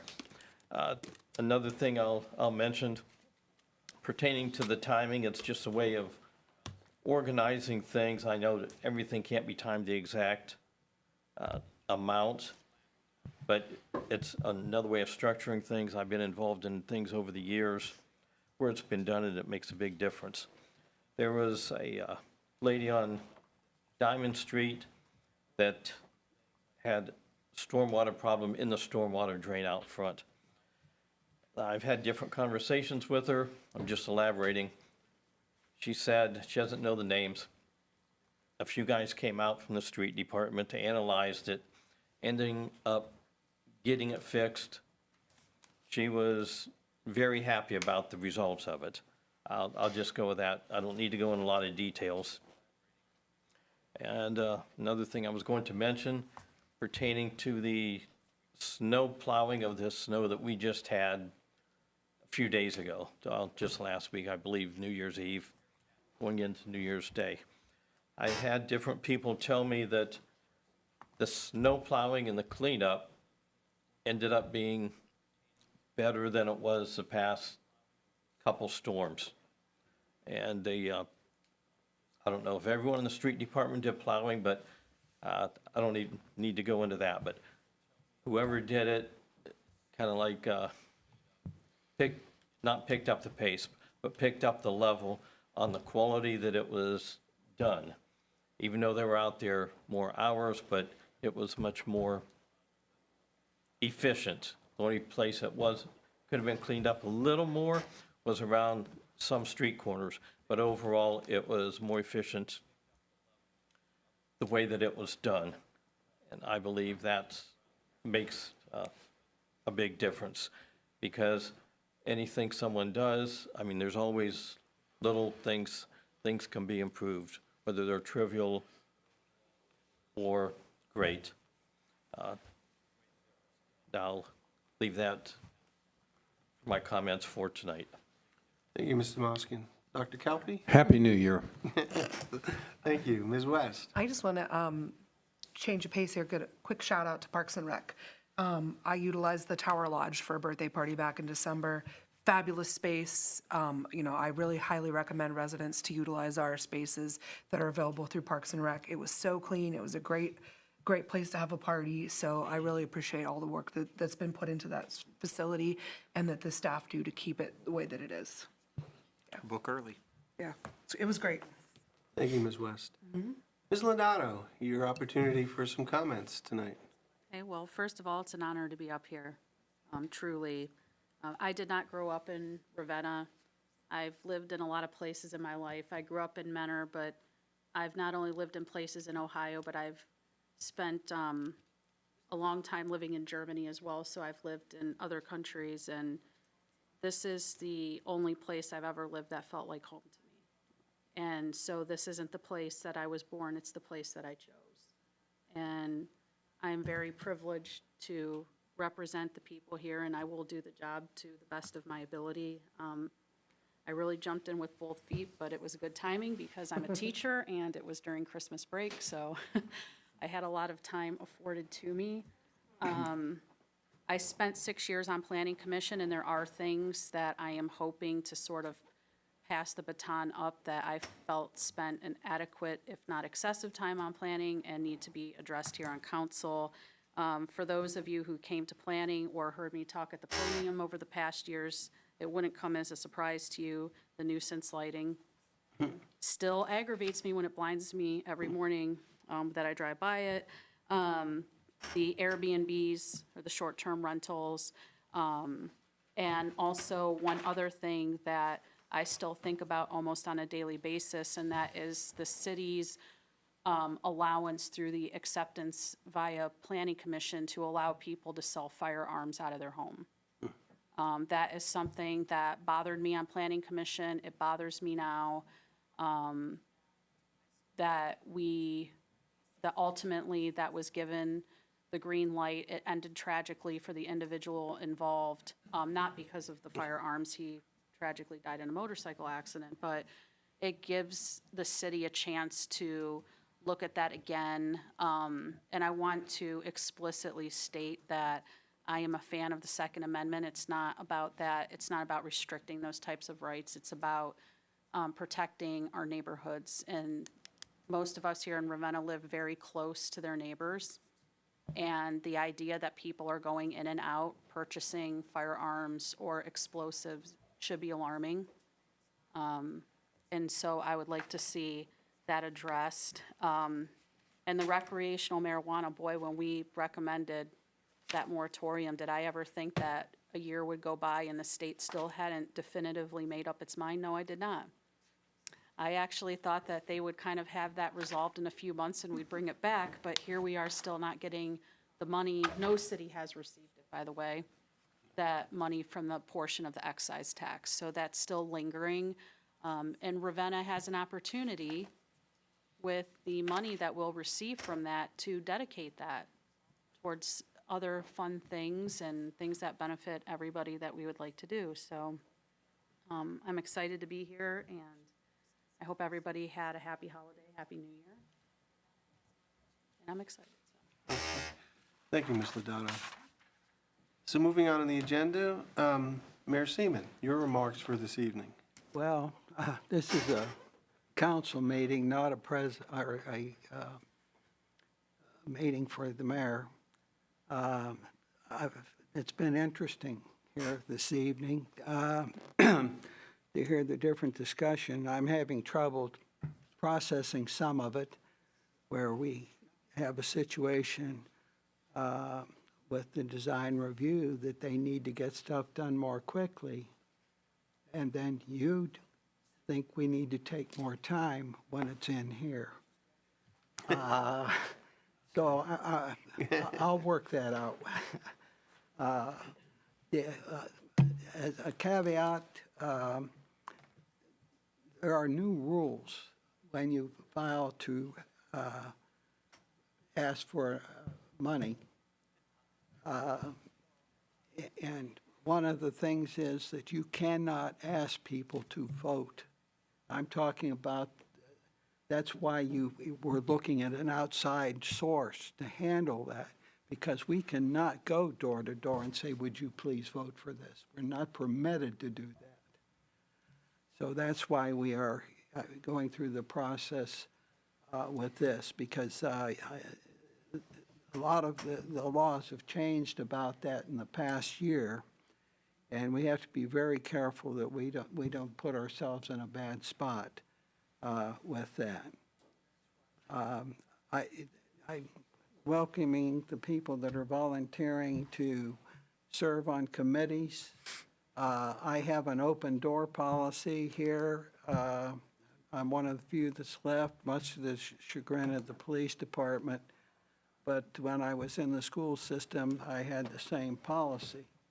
So, and sometimes I talk to some very unusual people with that. But you're always welcome to stop here. If I'm not in with somebody else, I make time for anybody that wants to come in and talk. I'll stop there. Okay. Thank you, Mayor. Well, that concludes our business for tonight. Do we have a motion to adjourn? So moved. Second. All in favor? Aye. Okay, we are adjourned.